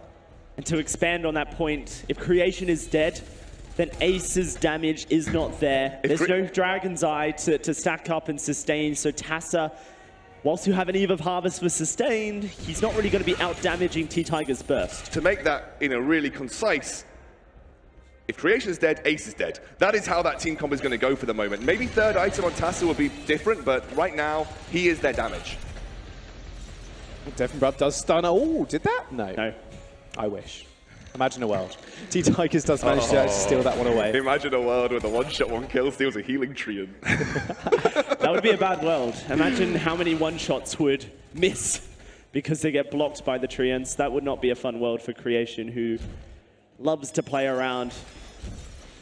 Wartread's second item for Youngju, really knowing that he needs to get on top of Dienzio and just get away from T-Tigers, in all honesty. Yeah, exactly. It's a defensive Wartread's coming out here from Youngju. They know that movement speed is so imperative to keeping Creation alive, and the only thing that really Tribe have got going for them is that gap closing. So if they can get him away with the Wartreads, even better.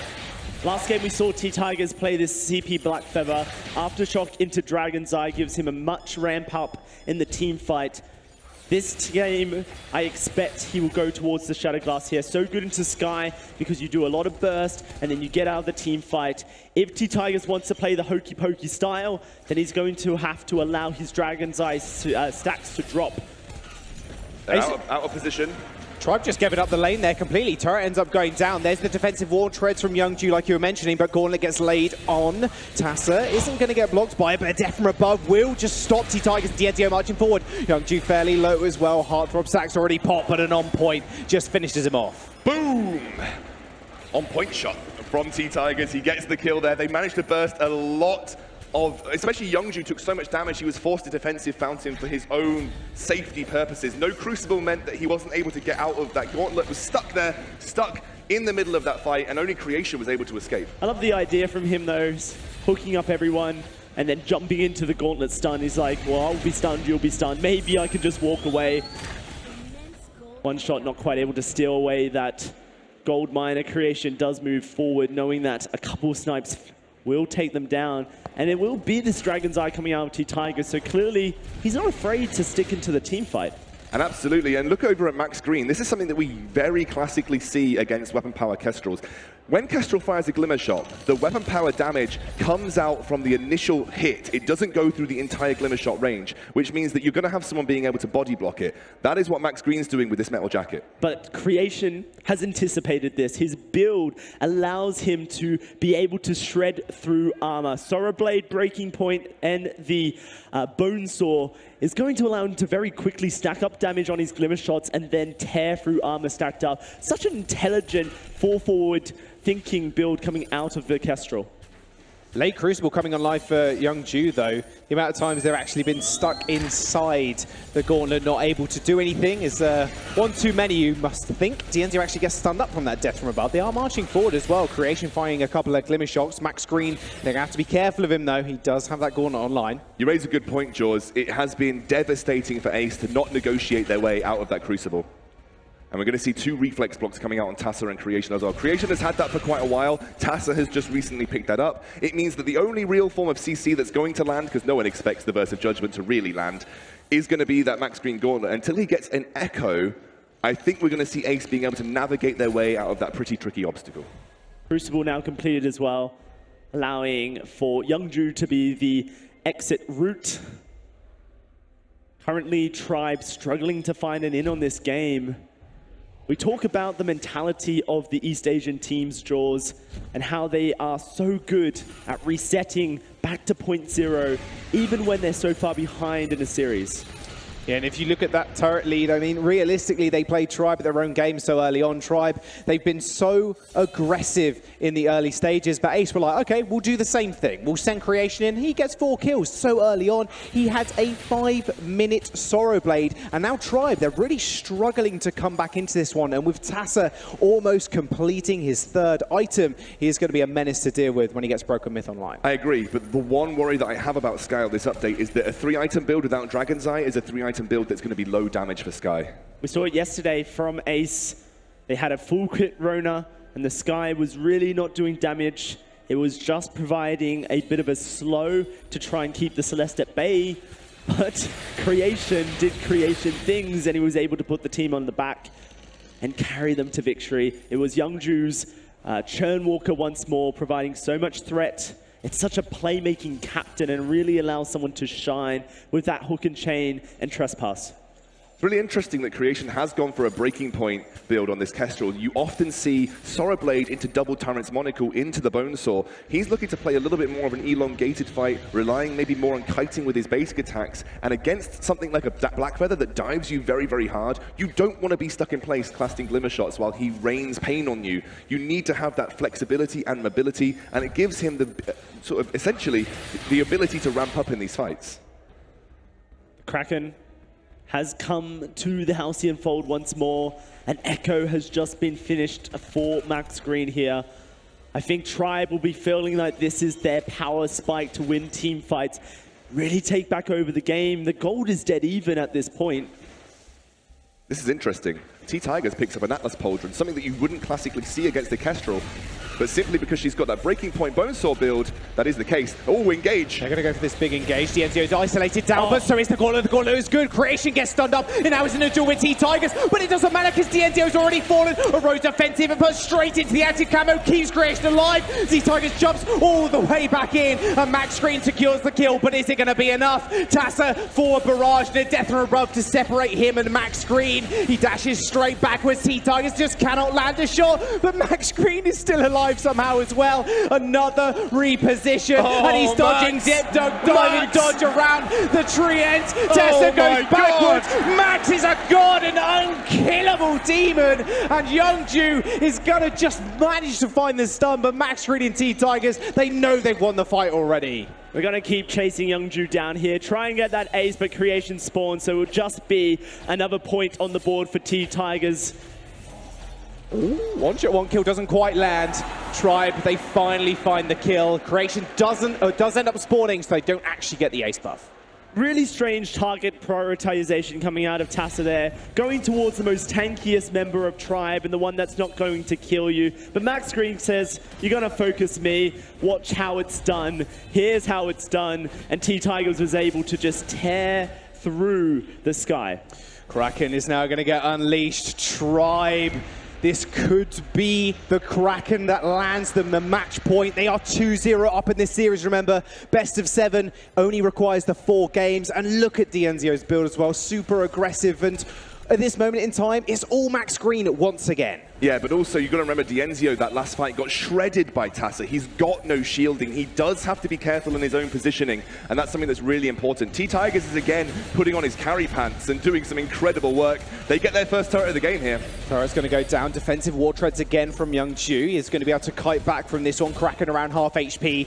T-Tigers is hitting like a truck as soon as he jumps in. Another on point lands. The Gauntlet comes through. Crucible's going to be there also to keep Ace in the game and in the fight for the time being. One shot, one kill does land, but it only lands on T-Tigers. The Kraken takes 2 turrets, and Tribe decide to back off. There's going to be a huge amount of gold swinging over to Tribe here.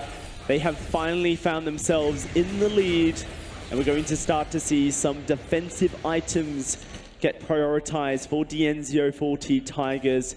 Dienzio's issue is that he's not been able to deal with Tassa's aggression so far, and with Creation prioritizing a 3-item Kestrel build and then defensives of each kind, he's actually able to survive in these gauntlets for quite some time. Not only can Tribe play the early game exceptionally well with T-Tigers' aggression, but they can swing games around like this when it reaches critical mass for T-Tigers. Absolutely. It's something that we needed to see from Tribe, that ability to come back from an awkward position to find themselves back in the lead, and it has been so impressive to watch them do that. A lot of it facilitated by Max Green. He has been unbelievable this tournament, and I would want to highlight, just before we move on, that last fight, Max Green used the Treant to zone Sky away, used the Treant to block the forward barrage, and that allowed T-Tigers to run away with the fight and take out the Sky. He is a mechanical god along with his 2 carries. Tribe looking to rotate and scale up just a little bit further here. T-Tigers going to run out on that Crystal Infusion, heads down to the shop, going to prioritize some Pierce now, considering the double Aegis there for Tassa and Creation. Yeah, that's important. You need to have that piercing shard in the bank to make sure you're at least getting through some of the Aegis. We talked to Hot Sauce earlier just to see how Tribe felt about the late game because of their early game dominance. Hot Sauce, of course, the coach, the analyst that's worked with Tribe all throughout the year here, and they felt like if they got a draft that didn't quite work in the early game, then they could alter it to scale up into the late game. We're seeing it here from Tribe, their ability to play around the strengths of T-Tigers, Max Green. Dienzio's not having the impact he would have wanted this game, but it's okay when you have stars like T-Tigers and Max Green to pick up the slack. Well, speaking of Dienzio, he said to me before the game even started, if we win game number 1, we will win the entire series, no problem. Full of confidence, as always, as you can expect from such a young player. Tribe are going to go in, the gauntlet gets laid down. Tassa's going to activate his own reflex block, and Youngju running away with those war treads. Max Green doesn't quite land the second gauntlet. T-Tigers from over the wall is going to get found out by Tassa. This is looking to be a complete reset here by Tribe, but Torment straight back in. Max Green goes fairly low, and it's just the poke war right now. Dienzio as well has taken a couple too many glimmer shots and is going to force to use the boots. Youngju has 2 pairs of boots, 1 for each foot, but what it allows is for the war treads to disengage for creation, and then Youngju to be able to immediately re-engage and get into that hook and chain range. Oh, that would have been so good. Wow, with Kraken spawning, Dienzio with the gift of fire keeps him alive by a sliver. And now you're starting to see Ace really function in these teamfights. Tassa realizing that T-Tigers is important, zones him away with that forward barrage, making it very difficult for him to find a flanking play. A lot of what Tribe have done here has been the flanking play. He picks up the chronograph, working towards a clockwork, high mobility, high utility, but actually more importantly allows him to output that little bit more damage. Won't be the Dragon's Eye for the entire team fight domination, but with Youngju to provide an amplification of damage when he lands multiple hooks and chains, then perhaps you don't need the Dragon's Eye if Creation can stay alive. Well, this is going back to what they've done in the last couple of games, was basically put Creation on this pedestal and say, you carry us. We got you so many early kills. We're going to facilitate you with the Frostburn, facilitate you with the high utility from the sky with the cooldown as well. We want you to carry. Max Green gets dragged back in. He does Vanguard towards T-Tigers. Death from above doesn't quite land. He doesn't want to fight until that Echo is up. That is such an important item for Anarden. The double gauntlet wall, when used properly, can really help you negotiate through reflex blocks and crucibles. They need to make sure that those are correctly placed. Max Green's last double gauntlet was the first time we've really seen him falter ever so slightly. He'll have to get things back together. T-Tigers road offensive over the wall just to get out the way of Ace. Ace just toying with the Kraken at this point, just letting it reset. If Tribe do back, if they do make one mistake, you best believe Ace are going to capitalize on it. And in fact, they're looking like they're going to commit now. Infusion picked up from Creation as well for the added damage, but they're going to get flared out instantly. Max Green has his Echo off cooldown now, so he wants to be able to find and engage, but running through that tri-bush only facilitates the hook and chain ease of land for Youngju, and so it's a very difficult piece of terrain to navigate for Tribe. You can see that they're playing very cautiously here. It's so difficult at this stage in the game to finish an item. Simply because you have to spend so much gold on infusions to keep up with your opponents. You're looking at half a completed item for Tassa and half a completed item for T-Tigers. They're going to have to consistently grind their way. I wouldn't be surprised if we don't even ever see that gets completed before the end of the game. Right now you see actually Creation giving away all of his last hits to Tassa so that that chronograph can be turned into a clockwork and allow for even more mobility, even more forward barrages to control the team fight. Yeah. And it's such a big spike over T-Tigers as well, who's still sitting on just 2 damage items. The benefit for T-Tigers is that he has got the Dragon's Eye. He will ramp up, and that acts like a second item when you get to sort of 9 stacks, but it's still hard to make that happen right now. This is one of the only times we're actually seeing Dienzio on par farm. And I say on par because normally he is actually ahead by a majority of CS. I mean, realistically, last game, we're talking 40 to 50 over Creation. Right now, it's only about 10, one of the smallest leads he's actually had. And it's very unlikely that these carries prioritize farm anymore. That's a huge cooldown item coming through, a huge item. Just in fact, the clockwork has been completed by Tassa here.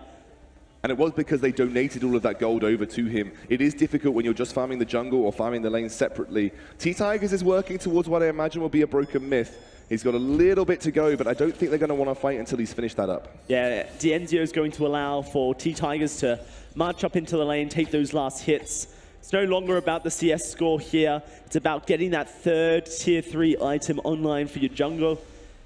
The problem that we're facing here is that Dienzio does not have any form of armor penetration. He's going up against 2 metal jackets at this point. The flexibility of Creation's build, so different from the usual Kestrel builds that we see, is that it allows him to pick up a second defensive item. Most Kestrels do not have that ability because they utilize 4 weapon power items. Broken Myth's been completed now, 4 T-Tigers, but his Crystal Infusion is running thin.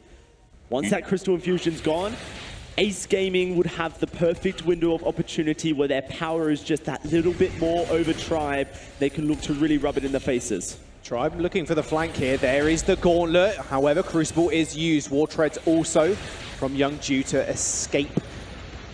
Echo Bit popped also from Max Green to refresh the cooldown on the gauntlet. So realistically, Tribe still have one more tool to engage with. That Crucible is down for only 30 seconds though. If they're going to make a move, they have to make it fast. And Dalsey's right, T-Tigers has just lost his infusion. You cannot fight at this stage. We're not reflecting the infusions that your opponents have. It's just too difficult to sort of match the damage output. He's nearly there though. Should be able to buy one up now. There we go. Infusion finished, and they still have that gauntlet available in that War Treads. However, Crucible for Youngju up in a couple of seconds. Nice pull back in on T-Tigers. A one-shot, one-kill will find him. Also, not too much damage. Tasso moving in. Death and Rug does come down, but a big stun actually coming through from the Churnwalker. Ultimate Gauntlet gets laid up, but look at Creation on the other side of the fight. Dienzio falls extremely low. Fountain keeping him alive. Tasso had to reposition himself out of there using the Zuri strike. Death from above, not quite landing, but the 3-man yanking from Youngju. T-Tigers, Max Green and Dienzio just going to get burned down. Dienzio, the last member alive, but Youngju says, I'll show you how to play Churnwalker, Max Green. They find the ace. Tribe kicked that fight off in a way they haven't done so yet, focusing down Tassa, the weakest and most squishiest member of the Ace Gaming roster, but Youngju controlled the team fight so well, paired that Torment in, and right now Ace are looking to get their first game in this series. Tribe were on the ropes, and it looked like a very Ace Gaming from the start. Creation with 4 kills, turned that into 6. 1 turret falls, the second one is to follow. The crystal will shatter, and Ace Gaming find their first win in the series. Ladies and gentlemen, we have a series on our hands. Just like in 2016, things are fighting back, and it is now 2-1 to Tribe Gaming. This is the drawback of Weapon Power Adagio. It falls off. It falls off a cliff. It really, really does. It cannot contend with the scaling of something like a Weapon Power Kestrel. And because Tribe Gaming were put on the back burner right at the start, they were continually playing catch-up. Just look at the team, immediately straight back into the process of figuring out the draft here. Ace is a team that I feel like has to take some time to download their opponent. Often we've seen them dominate a game 1, but this has not been the case. But they're starting to figure out the Tribe style. They're starting to figure out they need to shut down T-Tigers. They can continue that throughout this series, then who knows who will win. Well, 2-1 at the moment. Tribe kind of fell apart in the early game where we know they are so strong and dominant. T-Tigers just couldn't get rolling. Creation with 4 kills in a couple of minutes. I mean, that's bad news for Tribe in the early. However, we're going to wrap up and throw it over to the desk now. And Munchables and the Atlas can break down that first win for Ace even further. Thank you very much, guys. What a game coming out from Ace. They finally take it to Tribe. It feels like they've warmed into this series. And can we just take a moment to appreciate the early game that came out from Ace? We were praising Tribe on how strong they are in the early game, but this time it was Creation taking it to them. Yeah, within 1 minute, there were 2 kills already. And I looked at it at the 4-minute mark. Both laners only had 20 CS, not even over 40 CS. So you can tell there's so much jungle action and aggression coming over from the side of Ace. Yeah, I mentioned that I did like the draft from Ace better, and they finally stepped up to play at the level that we have seen them at throughout this tournament. Creation on Kestrel is just on a different level. Is why we were talking about teams banding it away so frequently in the quarterfinals and semifinals. Maybe it's going to be something that Tribe has to look to do. Yeah, I mean, it's honestly really impressive to come into the third game after you have just lost 2 games on this big stage and to come in so confidently, going at it immediately. The first level, they invade and get 2 kills. Later on, they also picked up 2 infusions, both on Tassa and Creation, to try and play more aggressive. everything aside, that to me alone says that Ace Gaming are not going to give up just yet in this series. Yeah, absolutely they are not. They are just one game away from tying things up if they can keep up the performance that they've been showing just there. Now, the replay I want to show you guys actually isn't an Ace Gaming replay. This was Max Green pulling out the highlight plays. We can bring this one up on the screen and just watch this phenomenal play coming out from Tribe's captain. Yeah, this was one of those plays where it starts off looking like they're going to be just faltering a bit because the death from above doesn't connect, and the double gauntlets look so good, but the entire team gets split, and as a result, Tribe didn't really seem to know who they wanted to focus on. Yeah, this is crazy. Max Green is such a god. I mean, he baited. This is the second huge bait he did in this game, and like he did the turn last game. But look at this. He's jumping around, vanguards himself, and he jumps behind the healing tree. And that is man number 4 there. Team member number 4, protecting him, allowing Tigers to then take care of Tasa. The thing that allowed him to do that play also is the fact that he was on Arden against the Sky. Arden has a passive that every single time you take damage, you heal a percentage of your total health. So every single time a tick of forward barrage does deal damage to Arden, he heals back up passively. So Max Green and the matchup he had made a full capitalization out of it. Yeah, honestly, this game comes down to really the captains, though. Max Green on Churnwalker, Youngju on Churnwalker was so devastating. His trespass stuns were just phenomenal, allowing actually the early game to win. When he stunned Adagio, when Zio tried to dive onto Creation, he stunned Adagio and Creation just blew him up immediately. Absolutely, and just the positioning as well from Youngju, especially in that last team fight, his Churnwalker play was what netted Ace Gaming the win. His positioning, his torments, pulling people in, just fantastic stuff. And it's great to see that Ace are stepping up to their reputation now on the stage. Game 1 and 2, it felt like they were warming into things. Game 3, it feels like we've seen a totally different version of the team, a team that deserves to be on the world stage. Yeah, no, absolutely. And now for Tribe, they have to get back into it. They can't let this game make them lose their focus. They have to stay on point, come in with a better draft this game around. Tasty said that he thinks Ace won the last game's draft, so this time around, if Tribe get a better composition where they can execute, they can take another one. Yeah, speaking of draft, I feel like Game 2 and Game 3, Ace had a better draft. And that worries me because if Ace is playing at this level with a strong draft, they're going to give Tribe a run for their money. Absolutely. Let's take a look at another replay from later on in the game. This was Ace managing to take control of things. Tasty Bacon, walk me through. Yeah, this was, again, starting off, you feel like there's a little bit of positivity because the death from above and the one-shot didn't connect, but the massive stun coming out from the trespass prevented the rest of Tribe from being able to capitalize on a great gauntlet out of Max Green. And once they get prevented from going in with that dive-heavy focus, that is when the damage, the sheer output of damage from the side of Ace was able to take over. Yeah, and that 3-man torment was just insane. I mean, the amount of distance it pulled everyone back towards Ace's team to get those 2 kills was pretty fantastic. Yeah, 2 things that are also not so, huge, but are very impactful in the game is that Kestrel opted to go for the Bonesaw while Adagio still had his Poison Shift going into the late game. He's playing against no library. He's playing against no Adagio, the Adagio himself. Yeah. So there isn't any sustain to cut through with the Mortar Wound. The Bonesaw definitely made Kestrel to have allow her to have a much higher DPS in the late game. There's also something that we haven't touched on at all, I think, all through Worlds, and that is the choice of which abilities to overdrive. And obviously in that last replay, we saw overdriving the Torment to get the extra pull range ends up being absolutely crucial to the side of Ace and being able to win these team fights. Yeah, that extra CC, that extra control of your opponent being the difference maker in that last fight. Let's take a look at the damage that was done across the course of Game 3 of this best of 7.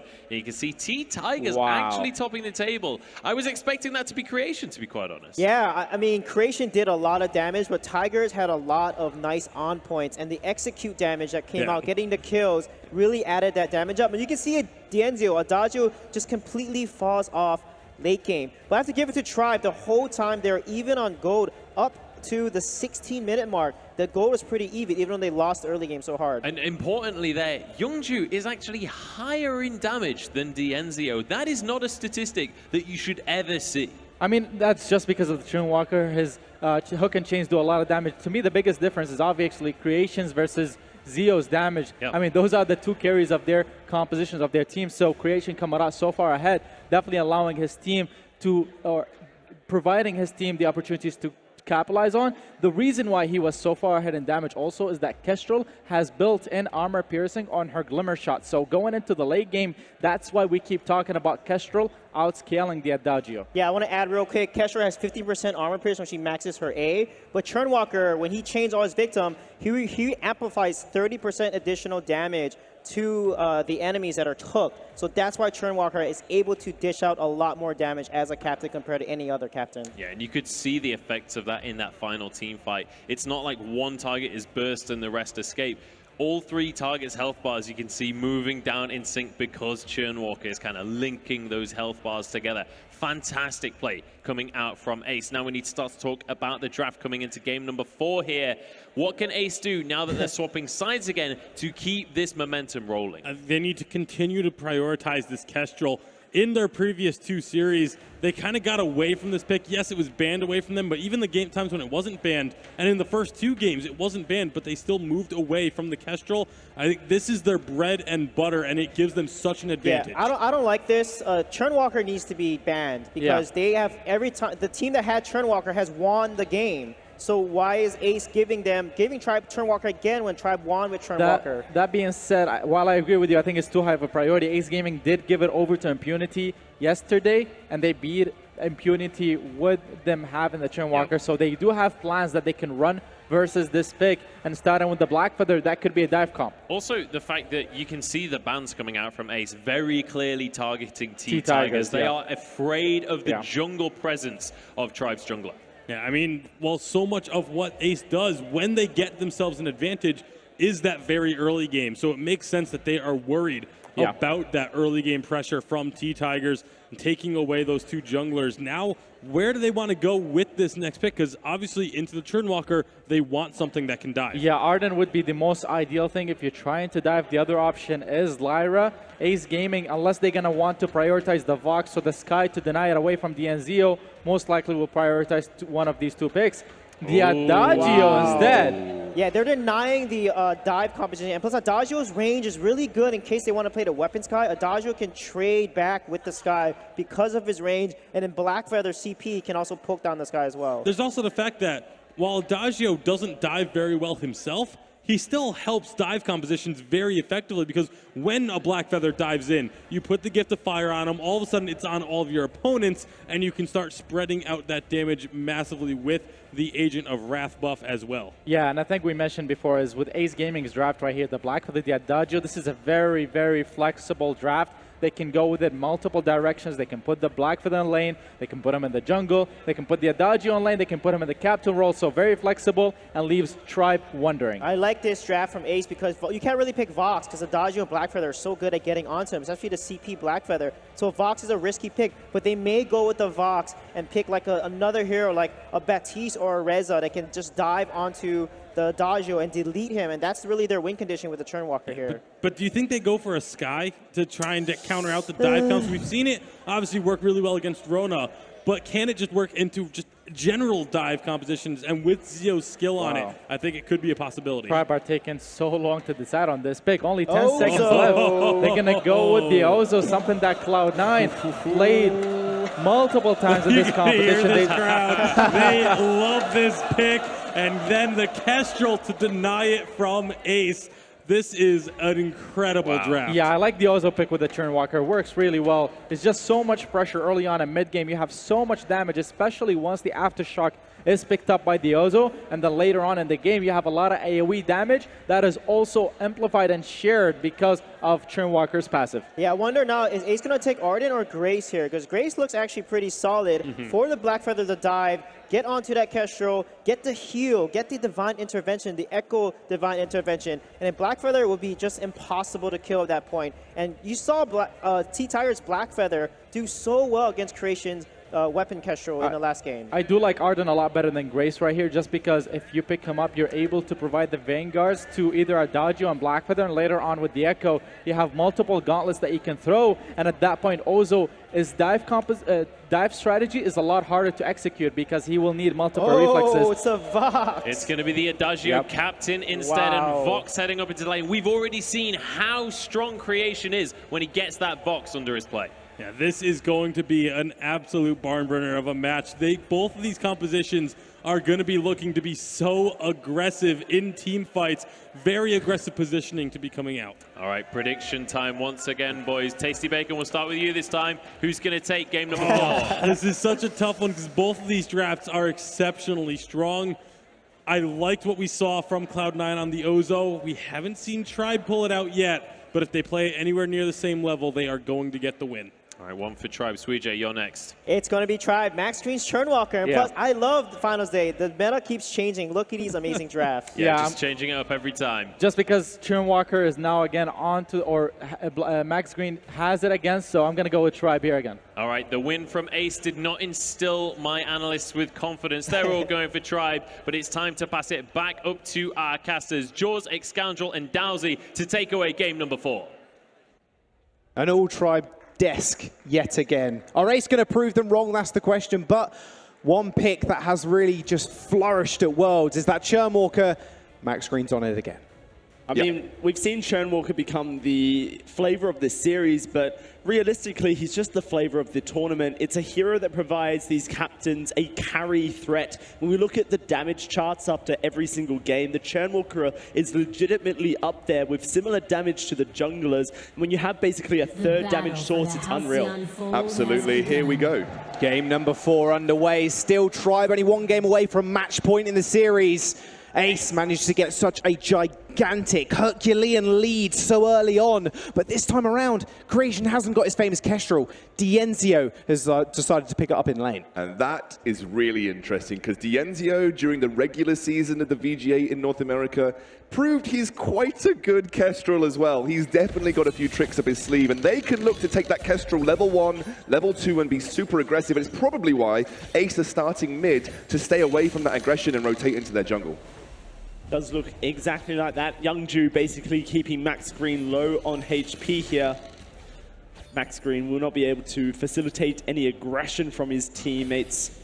Something perhaps an Ozo would like to be using at level 2. I'm not sure how I feel about Captain Adagio, though. It's definitely down there in terms of priority for me as a captain. It really falls off as you go into the late game. Your heal utility is very single target focused. You don't quite have the depth of a Lyra, for instance. And to be honest, Verse of Judgment's really easy to block. You can't use it sneakily. You can't really use it surprising anyone. It's just a very obvious ability. Another issue, I think that perhaps will plague Ace Gaming as this game goes on.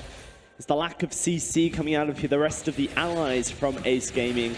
Ozo is going to have free reign to do whatever the hell he wants to, and Tasser is going to be on it. So much trouble, 3-ring circus. There's the Acrobout. Had to pop that flask as well pretty early, is forced to use those boots as well. Or in fact, doesn't even have boots. He just got the speed up. But Tribe already on the early aggression. This is what they needed to do in game number 3. Game number 4, they're facilitating that. T-Tiger's actually taken the Elder Treant, but Tasser says not today. On point secures their front buff. A Kestrel and an Ozo, that is such good early aggression. Ozo, according to Physics, one of the Cloud9 analysts, she thinks Ozo's the best jungler in the game right now, and I'm really looking forward to seeing T-Tigers pilot this, because not many people have picked it up, Cloud9 being really one of the only teams to make it work properly. If my memory serves me correctly, it was that Ozo coming out from Cloud9 that bested Tribe in their semi-finals yesterday. The only game that Tribe lost to Cloud9 was that. So potentially T-Tigers has come to the light. Luminous has been preaching it. Come to the circus, you mean?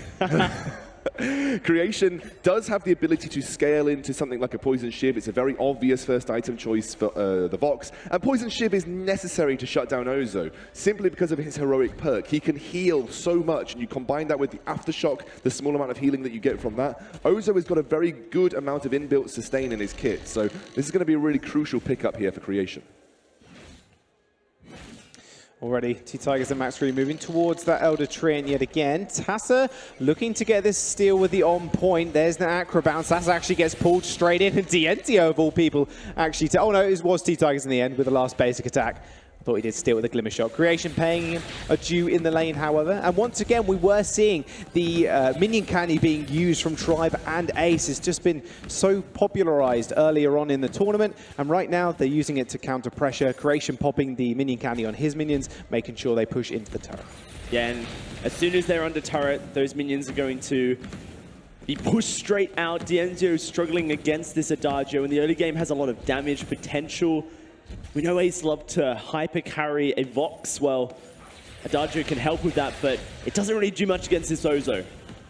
Oh, there's the acro bounce. But like you mentioned before, actually, the lack of CC won't be able to lock him up, but they should be able to force him away. Dientio was very low, so couldn't actually interfere with that fight whatsoever. What an Adagio does do, however, and it's something that we really should stress because obviously Adagio is a bit of an out-there captain pick for Worlds right now, is that he has a good early lane pressure. He can use it on minions to try and put pressure onto the Kestrel specifically. You can then land some pretty hard-hitting basic attacks onto her. It really feels like Youngju has taken this to try and shut down Dientio and push that lane back against what is going to be a very good siege composition just because it includes the Kestrel. That's all well and good, but Dientio has a massive CS lead in the lane currently against Creation. 10 CS in a lane where it looks like he's constantly being bullied here. You need to be able to bully Dientio like we saw in Game 3. If you want to put Tribe on a back point, bully Dientio, bully T-Tigers, it's one or the same. Yeah, absolutely. And Dientio picks up his first item spike here of that Sorrow Blade. Got a minion candy in as well.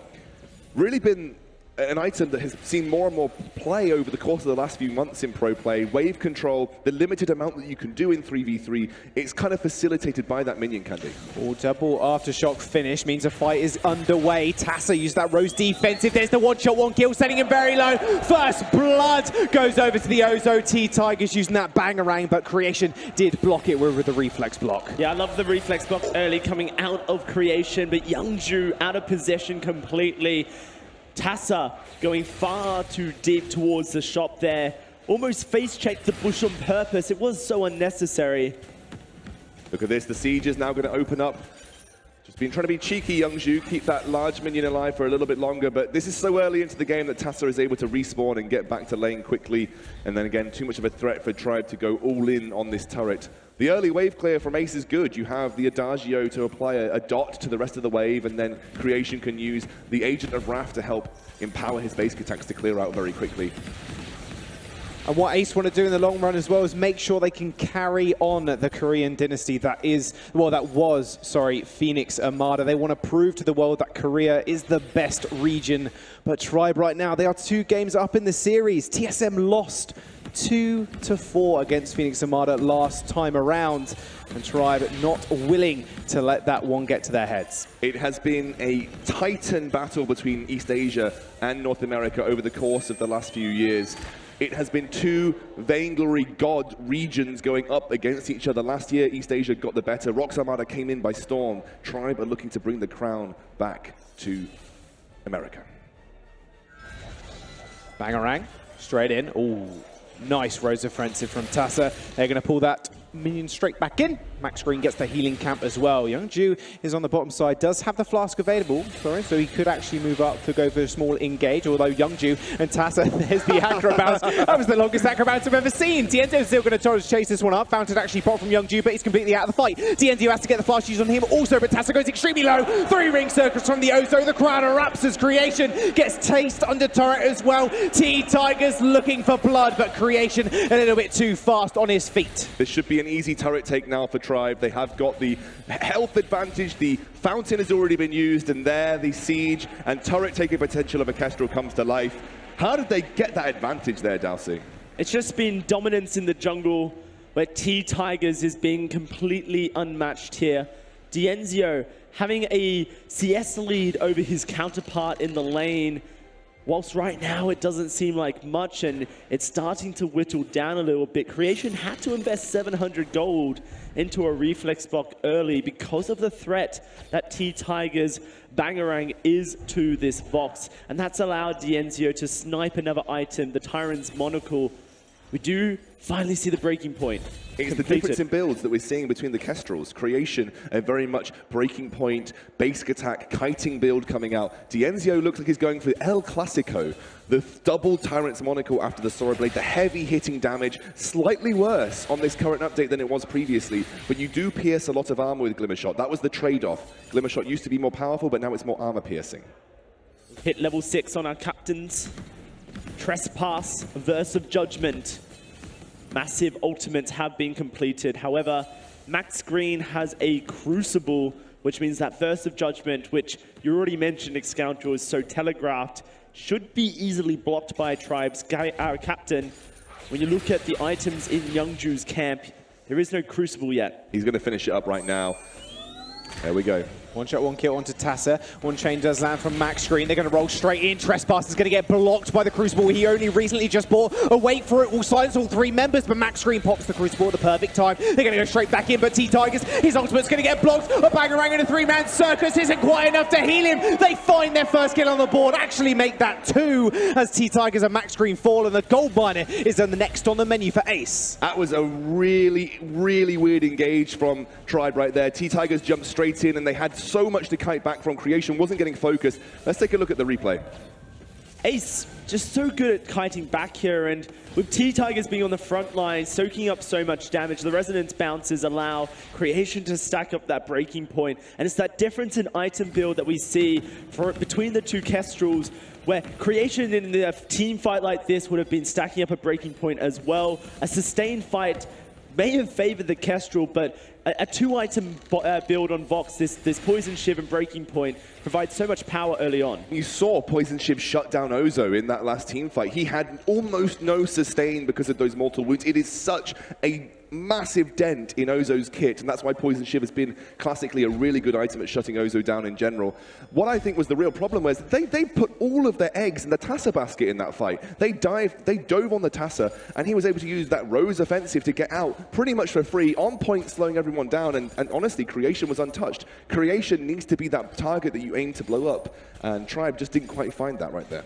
Well, this plays into Tribe's strategy, the way they like to play around Dienzio up in that lane. They send T-Tigers in, they throw him in, Max Green can follow him up, and then Dienzio can sit back, rain those Glimmer Shots down with the double Monocle build, which he's facing up here. But the problem is, if Ace are able to kite back, which you mentioned a second ago, Dazzy, which is something they're so good at doing, they can then re-engage as soon as T-Tigers has blown all his cooldowns. And whilst Adagio hasn't really been the premier healing captain for quite some time, he does heal up, and he does provide Agent of Wrath for extra damage. Turret ends up falling though. Versus Judgment is going to come down. It's going to get blocked. Max Green could use the Crucible. Bangarang straight in. Fountain to keep both teams alive. But Creation and Tassa managed to find the first kill on T-Tigers. Dienzio's going to fall as well, and Max Green is running for the hills. This is the problem with this build from Dienzio. You are so static when casting these Glimmer Shots that you can get dove so easily. Both Vox and Blackfeather are so good at diving a target, and they have instantly turned on Dienzio when he has shown his face in these team fights. And what this very peculiar Captain Adagio pick, it's really the first time we've seen it come out in this tournament. It allows her Creation to be able to build double defensive on a Vox. Often, especially over in Europe, we see a very forced build of double Tyrant's Monocle with a Poison Shiv and a Breaking Point, so you can charge down the Kestrel and try and take her out as quickly as possible. When you give that Agent of Wrath over to the Vox, it gives him extra damage coming out. Creation can be a little bit more tankier and withstand the storm. Interestingly enough, I actually think the Captain Adagio, I kind of see why it's coming into play now. Gift of Fire is a really good way of applying a slow that consistently applies some damage to a target. That slow, and combined with the Agent of Wrath that you can give over to a target, means that you can actually chase down a squishy target that much more easily. You apply the Gift of Fire to Dienzio, you allow Tassa to do the rest of the work. It's very easy to chase down a target when you have that applied. Well, Ace want to move into this gold miner. They picked up a couple of infusions here as well. If they can get creation rolling on these breaking points, they might just be able to turn the fight fairly easily. There's the War Treads in. They're going to pop it, but it's going to get taken by Dienzio. Versus Judgment comes down, but they've already killed the Ozo. T-Tigers was the target, and they managed to execute with a max green. Wrong place, wrong time, wrong side of the map, and Tassa will take a double kill. And I want to talk about how young the Tribe Gaming roster is. They're a team of such star power. Max Green and Dienzio have shown time and time again they can be relied upon to be the flashy, dominant play.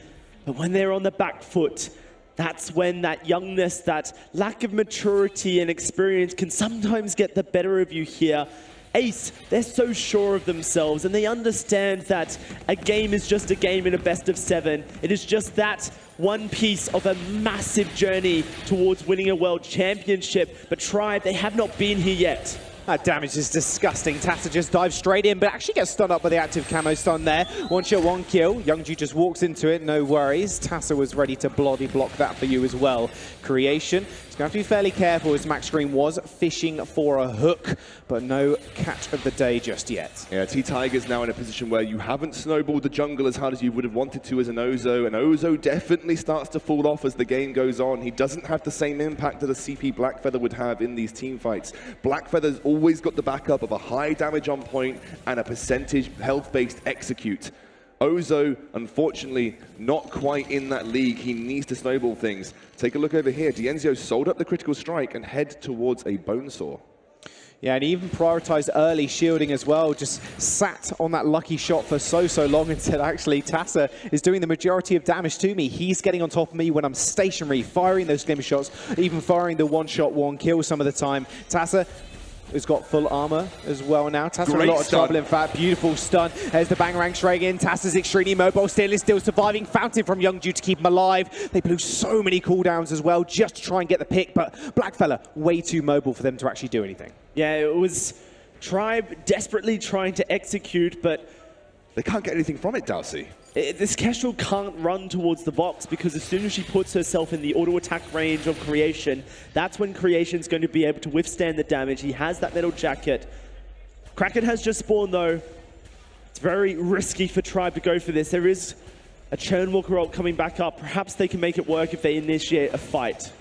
Yeah, no Bangarang, though, however. Max Green popping that flask with a little bit of HP regeneration. Youngju's going to go in. Burst Judgment doesn't quite channel and get it, but they do manage to take it anyway. T-Tiger secures it. Creation marching forward, stacking up that breaking point. Already on 10 stacks. He's looking for it. He needs to be able to find something beautiful stun onto him, but Tassa's all alone in the back line. Dienzio and T-Tigers dispatch him. There's the ultimate from the Ozo onto Creation. Now he's all alone. Youngju can't do much of anything, and T-Tiger secures another kill. Ace split too wide there. Tassa felt like he could take down Dienzio, but Acro Bounce allows Ozo to jump from place of it. Very far range. It's a huge range on that Acro Bounce.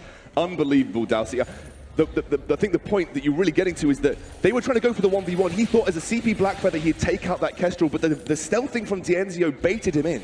Not only that, Max Green's now got the journey boots here. He's looking to get into the range of someone so he can whip his way over to the other side of a team fight if necessary. Ace, they cannot afford to split like that. Their power is when Tassa and Creation are focusing the same target. Yep. Due to the fact that Blackfeather applies that Faint of Heart, the heart from stacks to execute a target, Creation can help with whittling away that health, and with the on points to burst down, they can really take down Dienzio, who's been the threat this entire game. Very clever adaptation for that Bonesaw from Dienzio, I have to say. We've got a pause coming out.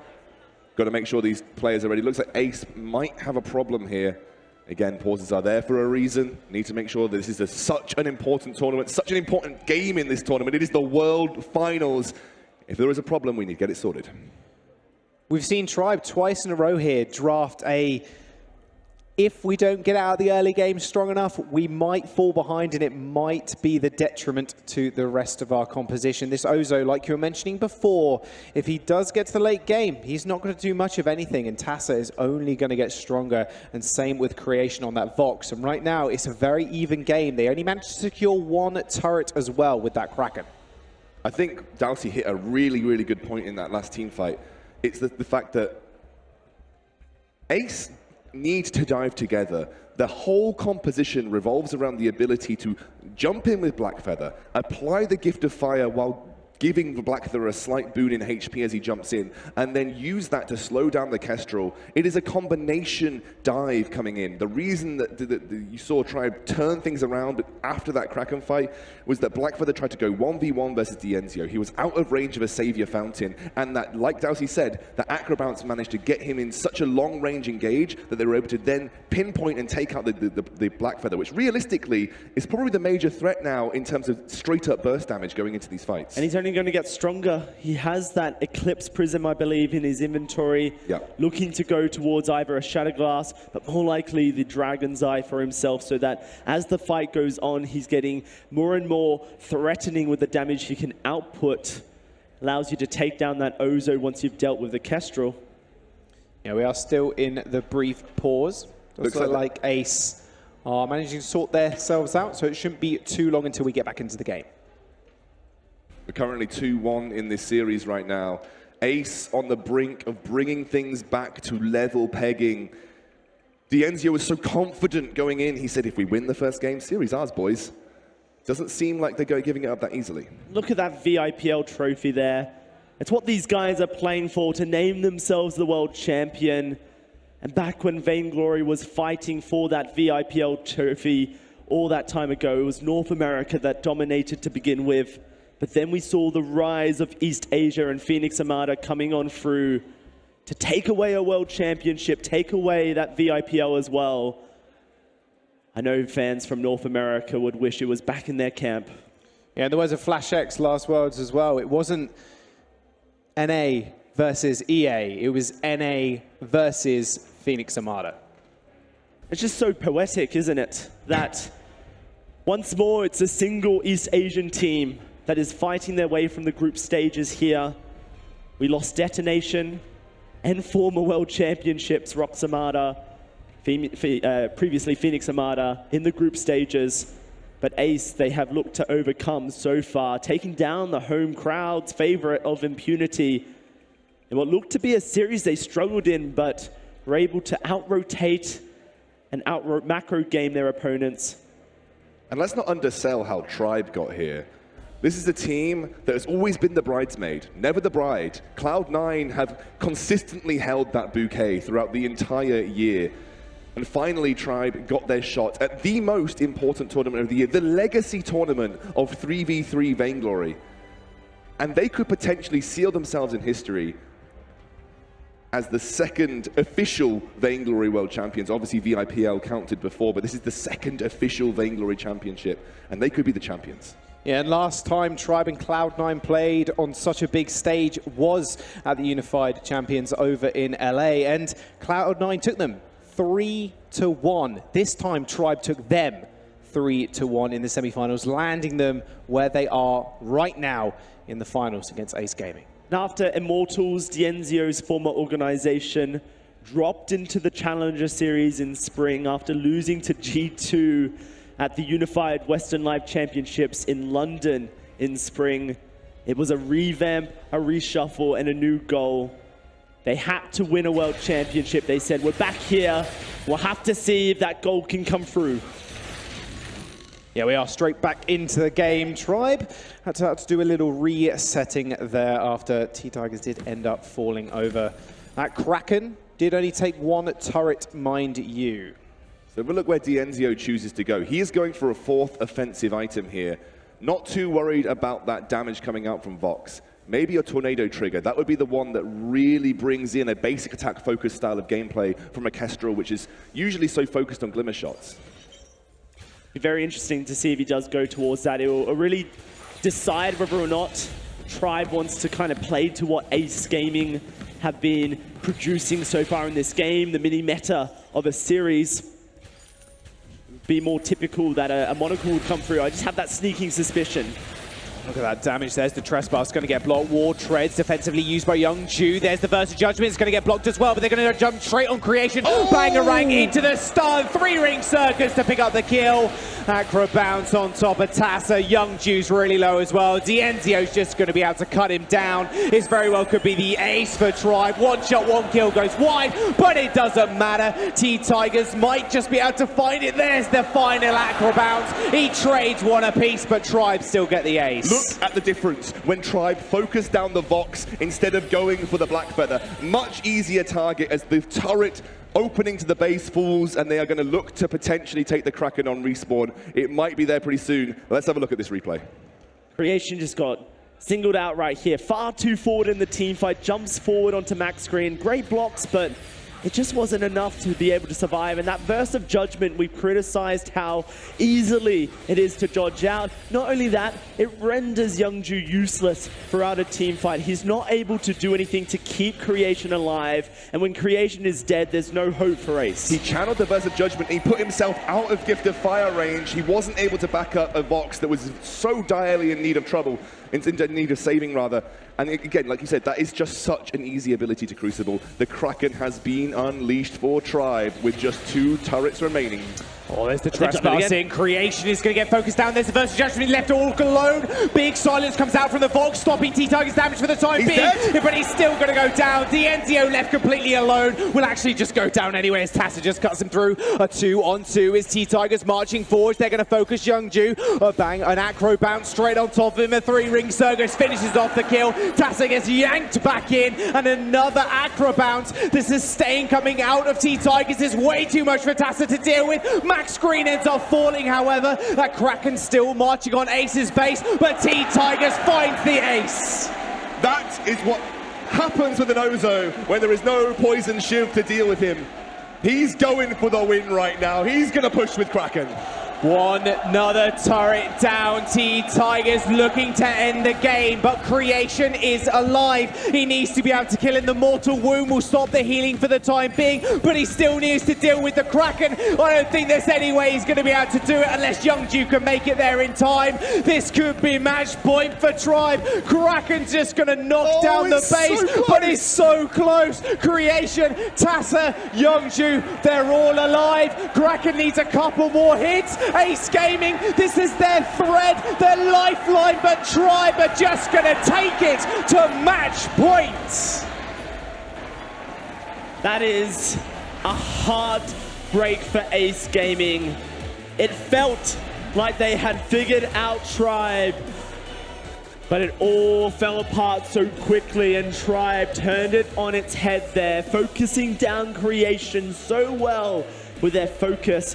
Youngju's Burst of Judgment's not really having any impact. Exactly. It was great to have an Adagio when you're the team doing the diving. As soon as it was Tribe making the engage, as soon as Tribe realized that Vox had to be the immediate focus, it turned these team fights on their heads. And that was an amazing end. Another heartbreaking end for Ace. How many heartbreaks can you take in one series? Blackfeather only has 5 stacks. It's true. Max Green's Churnwalker here has been phenomenal. The desk have said it so many times, you need to ban it away. Potentially Ace being on the blue side, being on the A side, they can actually just pick it here, but it's something you have to consider. There was no CC to stop T-Tigers getting onto Creation either. It was so painful watching Creation pop his boots and then Youngju pop his War Treads to try and get him out of danger, but it just was not enough. Tribe, they're on match point right now. They're ready to do what TSM couldn't last year. We're going to jump over to the desk. Tribe, they're looking strong, and this time the desk is correct. That game was oh so close, and Ozo being the key word in that sentence. T-Tigers running away with those late game team fights, bouncing around and just unstoppable in those situations. And also, we see Dienzio saying, hey, Creation, you're not the only one that can play this weapon power Kestrel. Yeah, it came down to just Tribe being the more decisive team. They were initiating like they should with Churnwalker. That last fight, Max Green again on that Churnwalker, that hook and chain, and then the Torment, and then the Trespass stun, really made up some nice plays for Tribe to secure some key kills. Yeah, I mean, with Churnwalker on the team, or Churnwalker in the game anyway, it comes down to which team initiates first, because if it's the team that has the Churnwalker, that means they have the opportunity to set up the team fight, set up these hooks and chains, while on the other hand, the other teams initiate, then you catch him out of position. So Tribe taking the control of that game, forcing the issue onto Ace, meant that they could win it.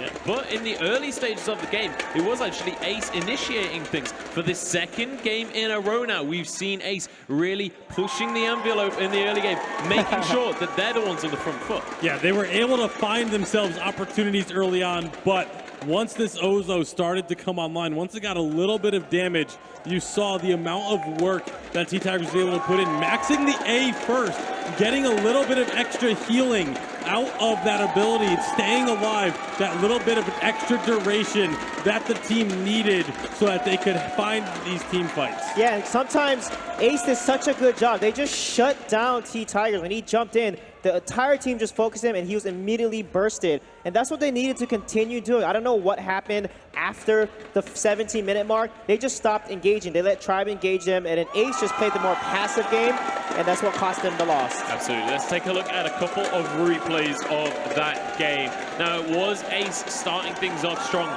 but the longer the game went on, the more it felt like Tribe were the ones in control.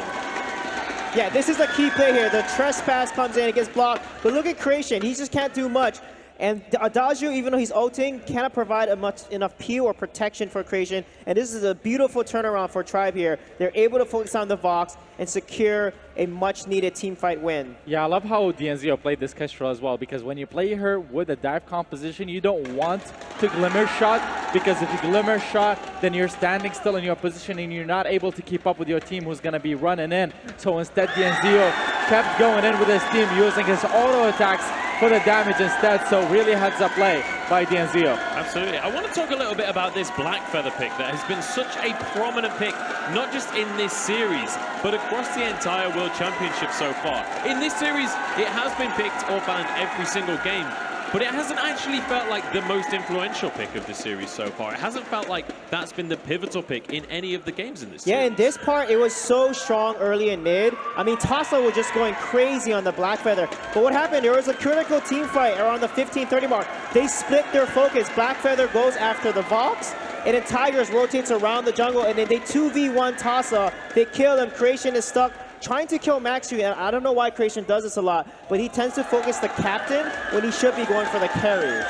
All right, well, maybe need to improve that target focus going into game number 5. And let's just remember, this is a best of 7. Yeah. It is currently 3-1 right now in favor of Tribe. Ace, if they want to win this series, have a mountain to climb. But let's take a look at another one of our replays from later on in that game. And this is yet again Tribe taking control of these fights. And again, the way this fight starts, immediately using the trespass, even if it gets blocked, they're not worried about that. They just know that they need to be the ones that initiate these team fights. And once they do, once everyone is grouped up, that's when this Ozo and this Kestrel are able to start running havoc. Those initiations are also what force the split focus, because when you go onto the Vox, then he is forced to kite away, while Blackfeather will want to focus the Kestrel. So ends up being Creation trying to kite away the Ozo, while Tasa is on the D'Anzio. And at the end here, as you can see, it's so hard for Blackfeather to clean up both kills just because of Ozo's sustain. He can heal up so much, especially with the Aftershock. I mean, that was a very long, drawn-out team fight, and Ozo finished the fight over 75% health. That's the sustain that Ozo is able to bring to a fight. This is why all of a sudden Ozo is appearing in all of these drafts. The North American teams figured this one out, and this is what they've been scrimming with and finding victories with. Yeah. I mean, the Ozo pick itself, I wouldn't expect to be a major focus for the rest of this series, but it's a fantastic sort of situational pick, isn't it, Suije? Yeah, it was. Ozo worked really well in this count because they wanted to dive the Kestrel and bunch up. And I thought Kestrel wasn't the best pick because you saw Blackfeather and Vox. When they dove onto Zio, he immediately just melted and disappeared. And I felt like Ace needed to continue to do that. Creation, a lot of time, would just run away and dance around. It was not doing any damage. And he needed to just dive with Tasa and just focus Zeo down and then take care of the Ozo, who has that sustain and that fortified health, and then take care of him last. Yeah, I mean, and at this point, Tribe are only one game, one win away from claiming this champion title. So Ace really have to be very careful. They have to go back to the third game where they won with a very aggressive playing composition, push in level 1 in the jungle, try to get kills, and then get early infusions so that you could pressure objectives as well. They have to do that. All right, well, I want to bring up the damage that was done during that game, because I'm curious where T-Tiger's Ozo will stand within the mix, whether he can measure up to the carries across the course of the game. We should be able to take a look at those numbers as we bring the damage up onto your screens. We can have a gander.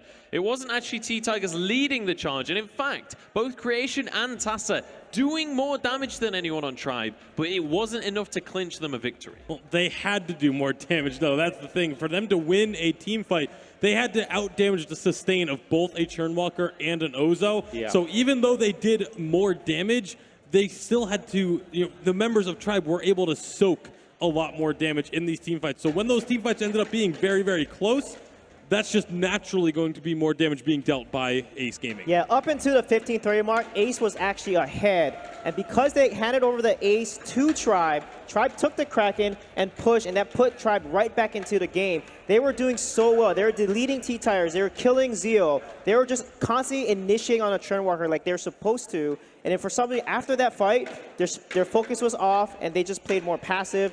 And I think that's what cost them the game, and Tribe completely took advantage of that. All right, so based on the drafts that we've seen across the course of the World Championship so far, over the last 4 days, what other kind of compositions could we see coming out from Ace that actually could turn things around here? Because we've seen things like Protect the Carry compositions quite a few times across the course of this weekend. That's not something we've seen so much out of Ace specifically, but could that be a trump card that they could bring out? It's possible. And another thing is the Rona that they could go back to if they have a good draft that isn't into the Sky weapon power, because you definitely don't want to pick the weapon, the Rona into the Sky. But if they manage to get it into against another matchup such as the Vox, perhaps a Black Feather, or even the Adagio, who's very immobile, they could run that composition and try to play aggressive with it.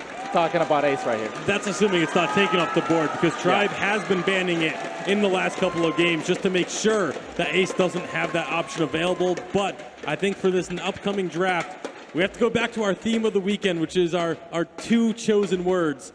Ban Churnwalker. Ban Churnwalker. Whichever team has the opportunity to get this Churnwalker has just been finding the victories. It's 4 for 4 in this series right now. So it's absolutely a must The reason why he's so good is because when you max his hook and chain, it's on a 4-second cooldown. You can have that chain right back up and then do the torment to pull your opponents in. And in 4 seconds, it's up again. And then when you chain 3 victims and you hit one of the chain victims, 30% of that damage is reflected to all the other chain victims. This is why he is so good and just needs to be banned. And obviously, if you're hitting that hook and chains, it resets immediately, so you're able to use it multiple times in a row. And on top of that, the way Max Green is playing it with the trespasses, locking multiple targets down. He never uses trespass unless he has 3 targets hooked and chained, so that if one person reflex blocks, the other gets stunned unless it's a Crucible. And in that scenario, he uses the Echo to have another trespass available. So the Churnwalker is a huge priority.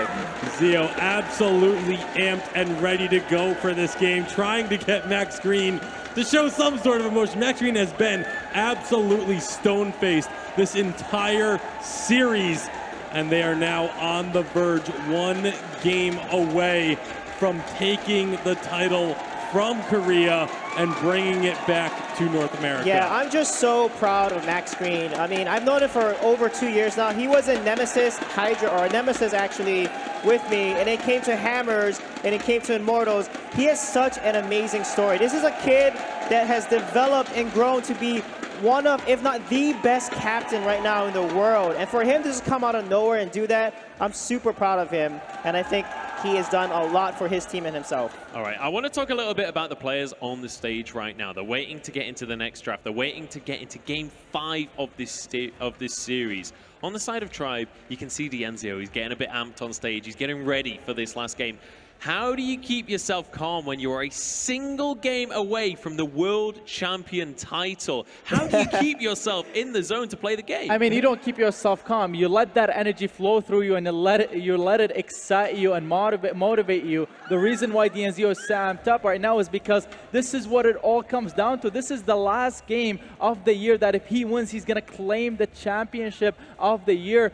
Thousands and thousands of games put into Vainglory by all 6 of these players, and this is what it comes down to. And keep in mind, we've talked about the fact that all year has led up to this. For some of these players, like D'Enzio and T-Tigers, this has been the culmination of 2 to 3 years worth of work. They have been chasing this dream, and to be on the verge, I don't think there is a way that you can remain calm unless you're Max Green. I don't know what is up with him, but we got to get some advice from him on staying calm because he is an expert. He's a stress-free zone, I think it's fair to say. It's time to jump into the draft for game number 5. It's time to keep this ball rolling and see if Ace have what it takes to pull themselves back into this series. Tribe are just a single game away from victory right now as Koshka, once again, the same as every game, is banned by Ace. Yeah, great ban there. And the Lorelai's first pick. Look at this shake up here. And one thing I want to say is I played with Zio on stage, and I also coached him as well. He just says, Sui, we got this. I'm sure he's telling his entire team. He's hyped up and just tells his team, we got this. We're going to win. And that's how he stays focused. So right now for Tribe, they have multiple options.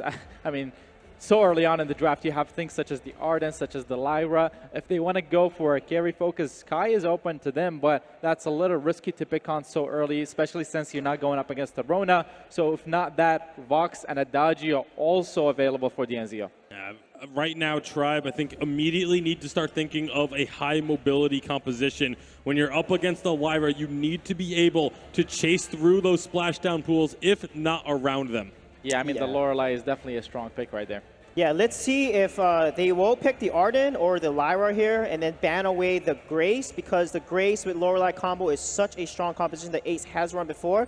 They're going to go ahead and take the Vox, which is really smart because if you have Vox with the Lorelei and Grace combination, he is the perfect hyper carry who's super mobile and does so much damage with that composition. All right, we'll have to see what Tribe are going to ban away moving on into the next phase of the draft.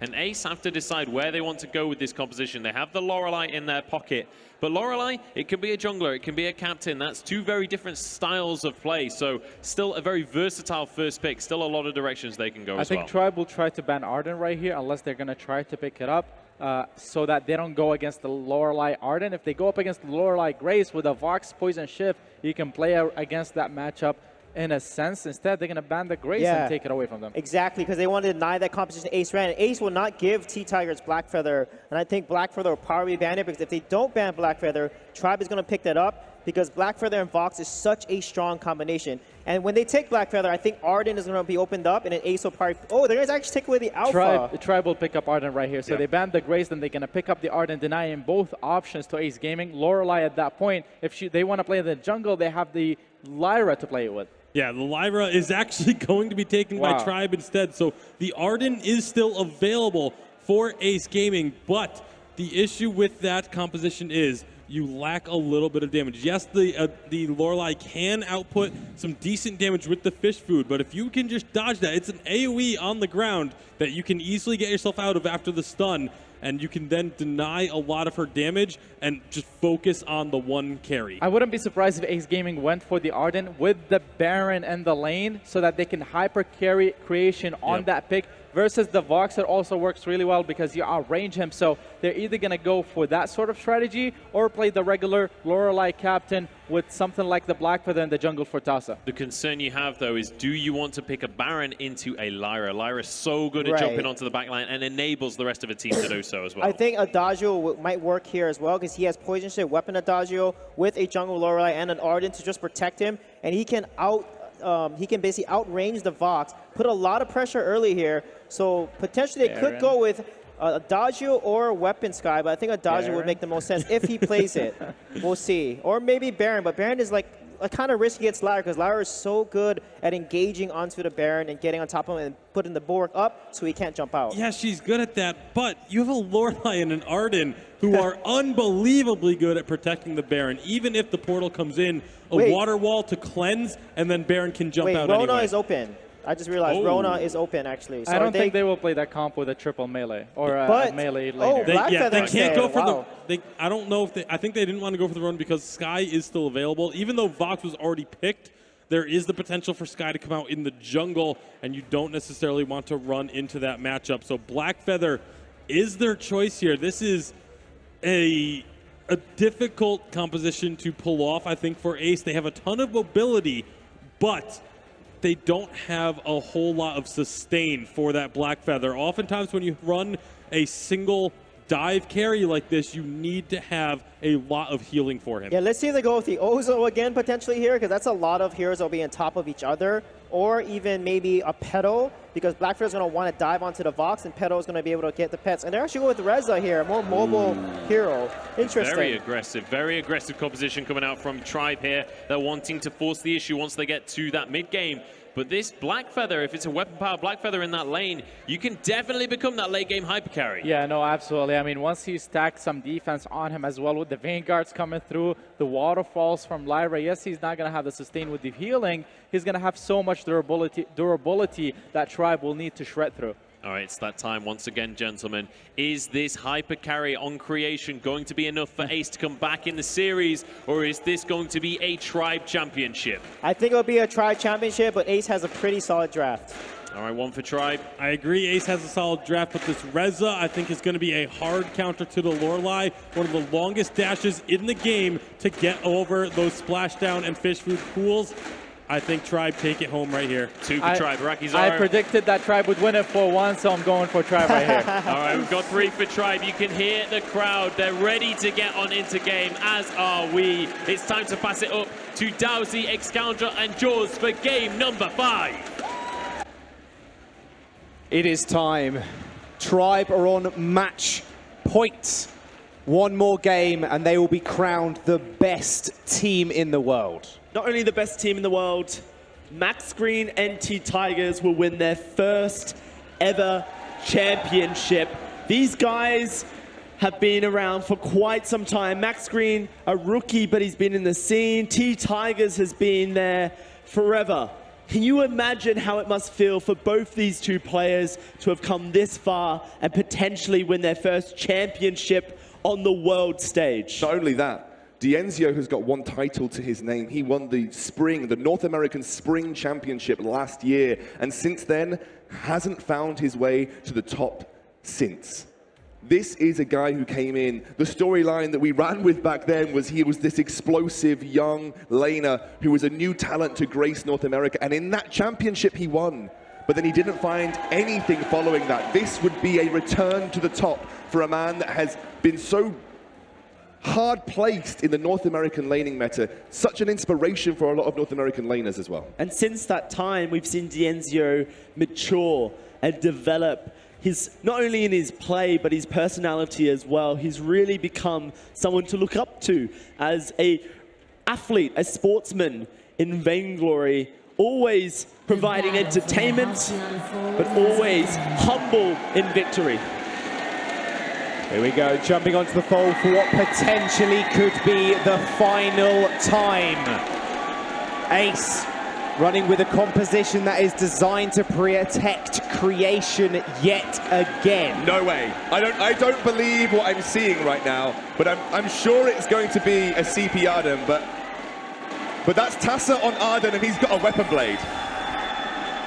I think that's just for the early start. Yeah.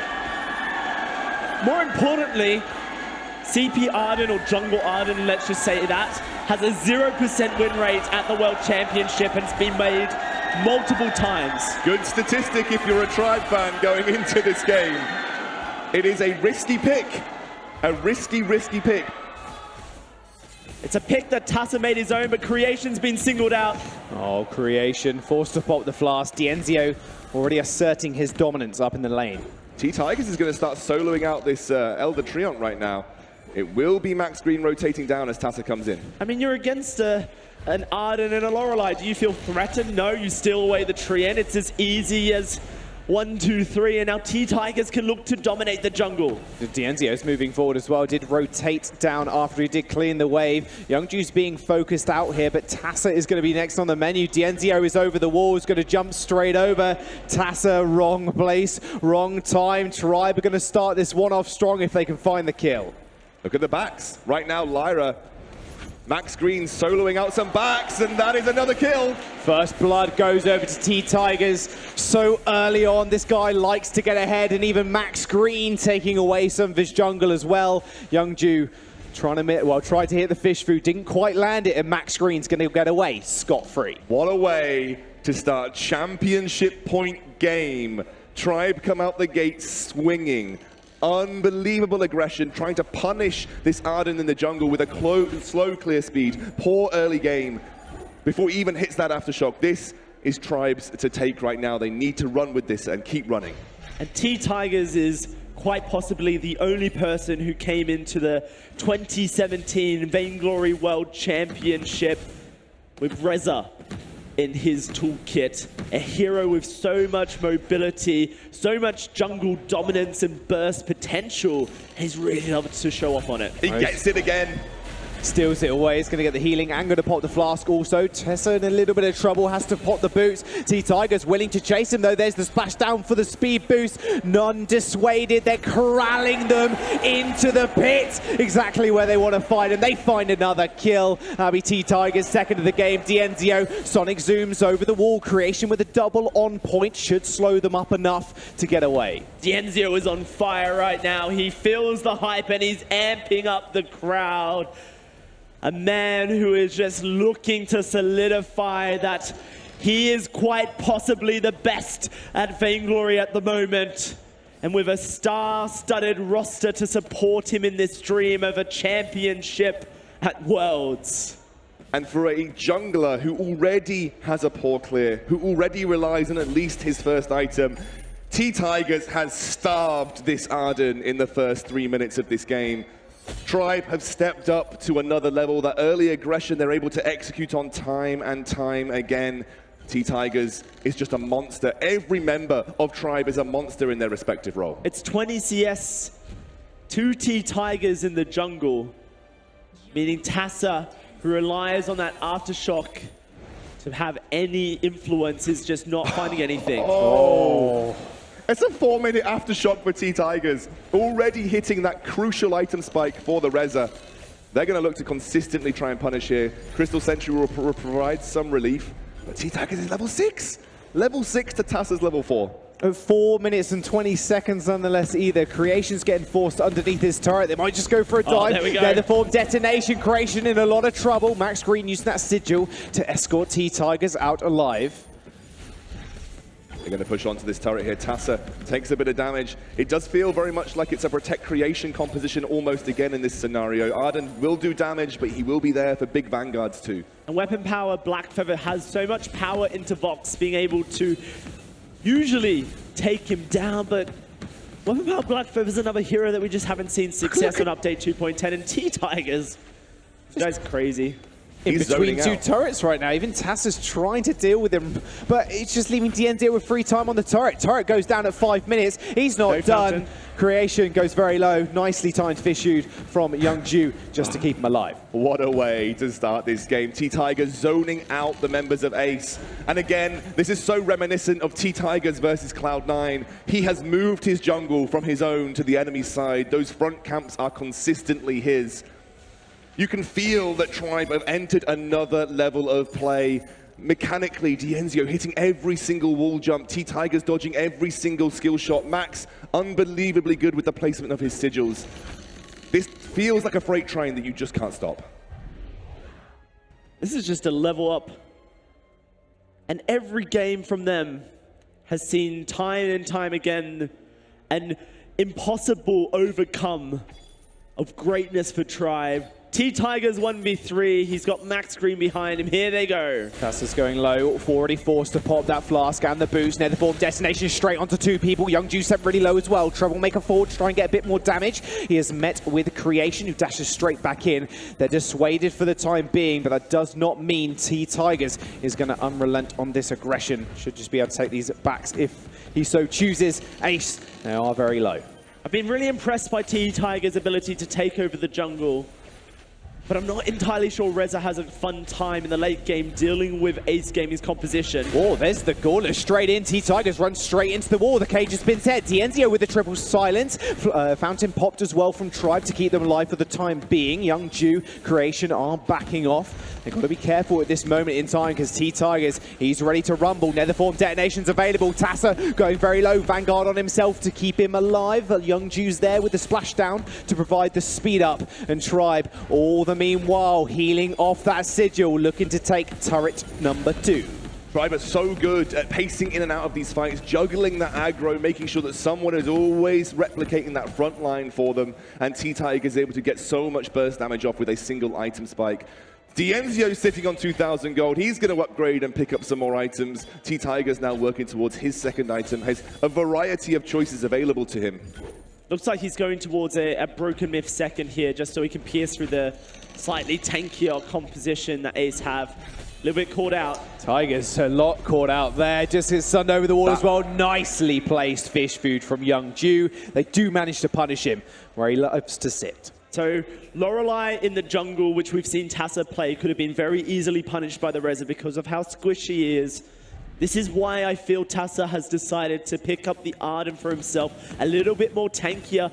Really can't kill the Razer, but theoretically on even stands can't be killed by the Razer either. And this is a concern of mine, is that Tribe, they're very good at putting pedal to the metal and going 100 miles per hour right at their opponents. But if they let up and allow Creation to come back in and Tassa to get the cooldown reduction, so he's basically a utility jungler at this point, then there does become a time where Creation might be become unkillable. The Rezer's not really going to have as much influence as potentially other junglers could have. Yeah, Tassa going for what looks to be a clockwork second. It is very much a protect the hyper carry composition once more coming out for Ace Gaming, but they're going to have a bit of damage coming through from Arden as well. Let's not underestimate that. The Gauntlet walls are going to hit hard. Blood for Blood has also got some scaling there. But it does feel like Creation is the name of the game. And a Weapon Power Blackfeather is very hard to shut down once he gets rolling in a team fight. Young Jew going to have Echo available to him. 2 water walls, one after the other. It's a little bit different from what we've seen consistently from Ace Gaming. This very much allow for Creation to do his worst to the enemy team. And right now, Tribe are struggling to force Ace to fight them. Moving in, taking Crystal Sentry, it makes their gold lead stronger. Yeah, and you look at Young Jew's itemization as well, moving towards those war treads so early on. They know they have to make sure Creation stays alive in these fights. 9 minutes and 10 seconds on the clock. Again, they just move in, take the Crystal Sentry as soon as they've taken that gold miner. They know how to push their advantages. T-Tiger earlier on got punished by Ace Gaming, but that happened in the Cloud9 series also, but he is still unrelenting with his aggression. There's the portal into the passageway. Nice wait for it. It's going to silence up Young Jew, who has to force to pop the war tread already. Tassa goes in, elbow to the ground, does put up that cage, but already he falls low. There's the Fountain to keep them all alive, and Creation has to just duck, dip, dive, and dodge out of there. No more road defenses left, and T-Tigers is going to go for the flank. Young Jew, fish food on himself, but he is just fed to the fishes, and that will be an ace for Tribe. What a way to start a game. 10 minutes in, and they're going to go for their second turret as well. It feels like the start of the game, but it's very close to the end of the game as well. Tribe have been looking to push this advantage. They are so good at drawing Ace into a fight. Started off pretty good for Tribe here, but there was a moment where I felt like Ace may turn it around. A bit of hesitation when Creation exited and Tassa was left to his own devices. And once that split came through, and we've seen Ace do this before this series, Tribe cleans up so quickly. Nothing Creation can do about it. It feels very much like this is another composition from Ace that needs 15, 20 minutes to fully come online. Tribe are not looking to make the same mistake they did against that Vox composition. They want to try and end the game. Before that, they took another turret off the back as well. And then every time a team fight goes wrong for Ace Gaming, another turret will fall, another gold miner will go into the hands of Tribe, and this gold lead will go further. Infusion picked up by T-Tigers as well. There's the Netherform detonation. Doesn't quite hit anybody, but will it matter? Youngju popping the war treads and the fountain already. Nice. There's the cage. Nice two-man stun, but Dienzio marching forward. There's not one, but there's two carries on the team of Tribe, and Dienzio's the other one. T-Tigers manages to execute Tassa. Crystal Sentry is going to go down as well. Non-stop pressure for Tribe. Right now, I don't know what Ace Gaming is doing. They constantly face up against Tribe, but have no intention of taking a team fight, constantly backpedaling as soon as Tribe engages on them. And Max Green has so much engaged potential. Not only are they gifting Tribe team fights, they're gifting Tribe the World Championship right now. They do not want to team fight. You are too strong with a Razer and Aftershock and Broken Myth. And Dienzio's almost at 3 items. This is Tribe with a massive gold lead, 8,000 at 11 minutes. This is huge. There's almost no way you feel that Ace can get back at this. It wasn't only just the last World Championship that Phoenix Armada completely demoralized and shut down Team Solo Mid in one last dominant fashion. Maybe Tribe looking for retribution against East Asia.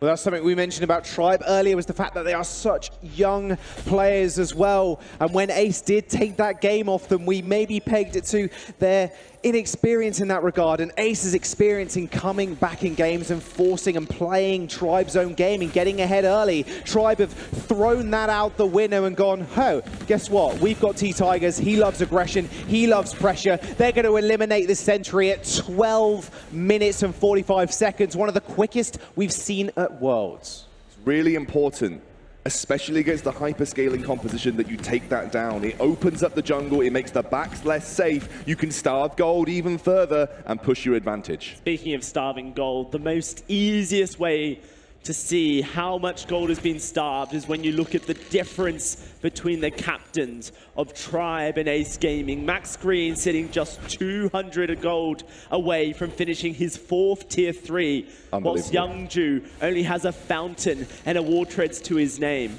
Right now, this is Tribe's World Championships. They have one hand on that trophy, one hand from being crowned the North American and worldwide champions. They're engaging. Well, there's the portal passageway as well. Fish food onto one, but already Creation taken low. He does use the Rose offensive over the wall, but T-Tigers firm clutches on the trophy, is not letting them out of Creation either. Netterform detonation, a troublemaker forward will finish him off. There's Tessa, he saves him in the end. Creation is still alive.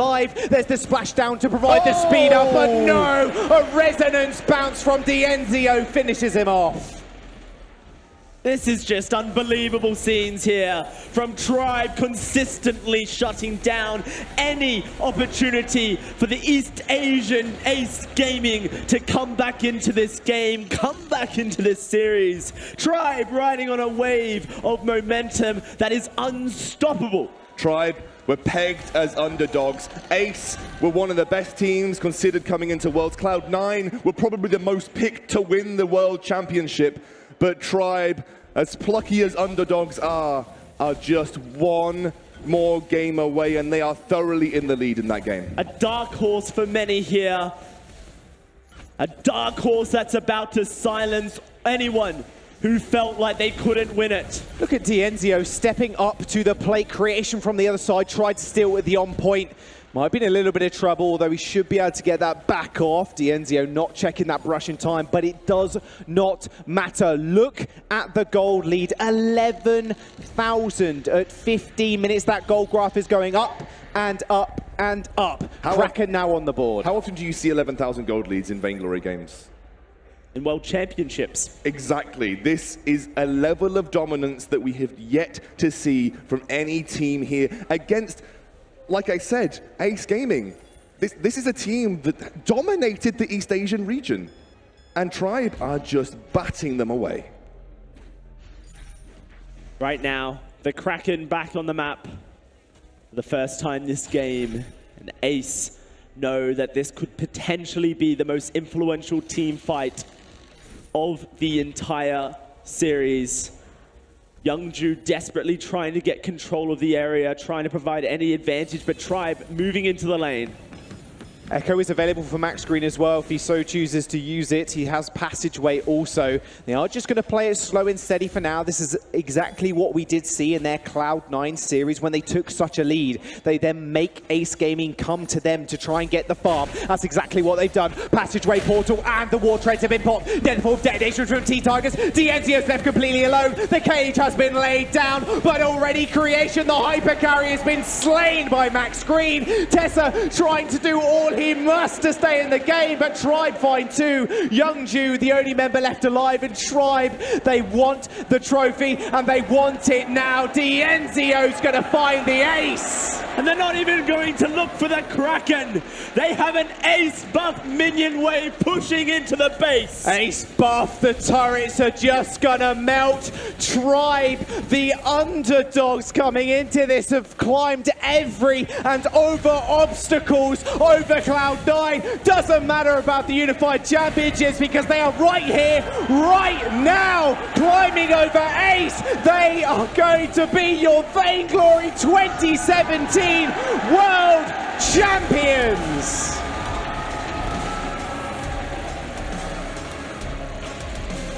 From the dust to the stars, the trajectory of Tribe has been unbelievable, like a rocket taken off from the Challenger Series.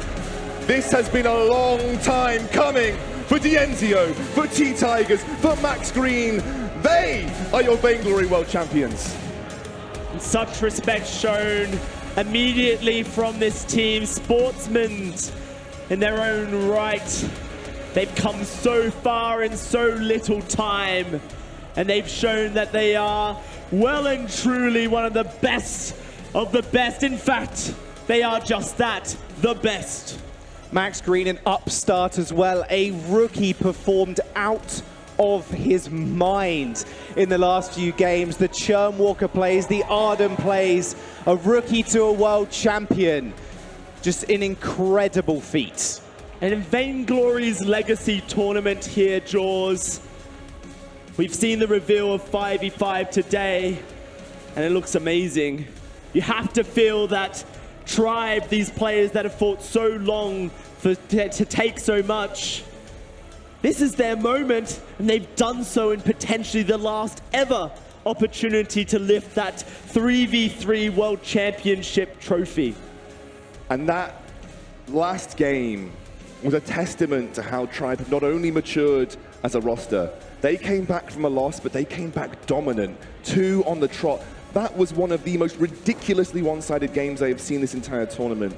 We talked so much about how this roster have got all-stars in every role. This has solidified it. They have the best player in every role. Max Green, the best captain in the world. Dienzio, the best laner in the world. And T-Tigers, well and beyond the best jungler in the world.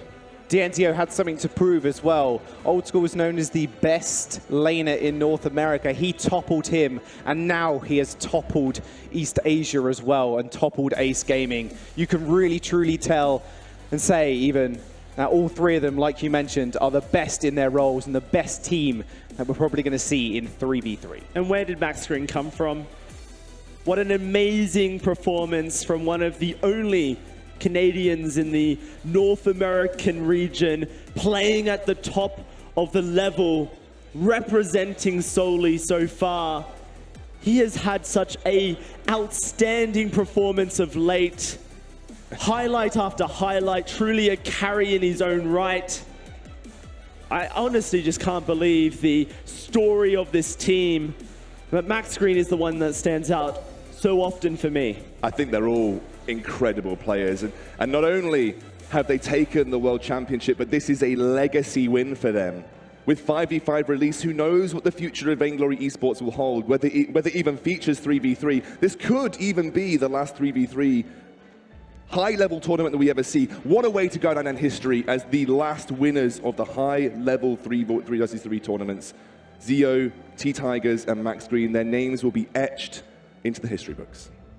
What an incredible story. And to well, unravel some of those pages from the book. We've got an interview over on the stage. Thank you very much, George. What an amazing grand final. Who'd have thought the wild card of all teams would come through and take the championship? But before we do allow Tribe to have their moment and lift that trophy, first, we have to award the tournament MVP. And to do that, I would like to welcome onto the stage from Razer, the community manager, Kang Tai.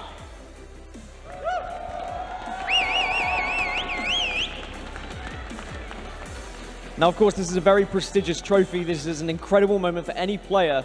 Luckily, the player is already stood on this stage. Ladies and gentlemen, please put your hands together for the tournament MVP, the Razer tournament MVP. It's Dienzio!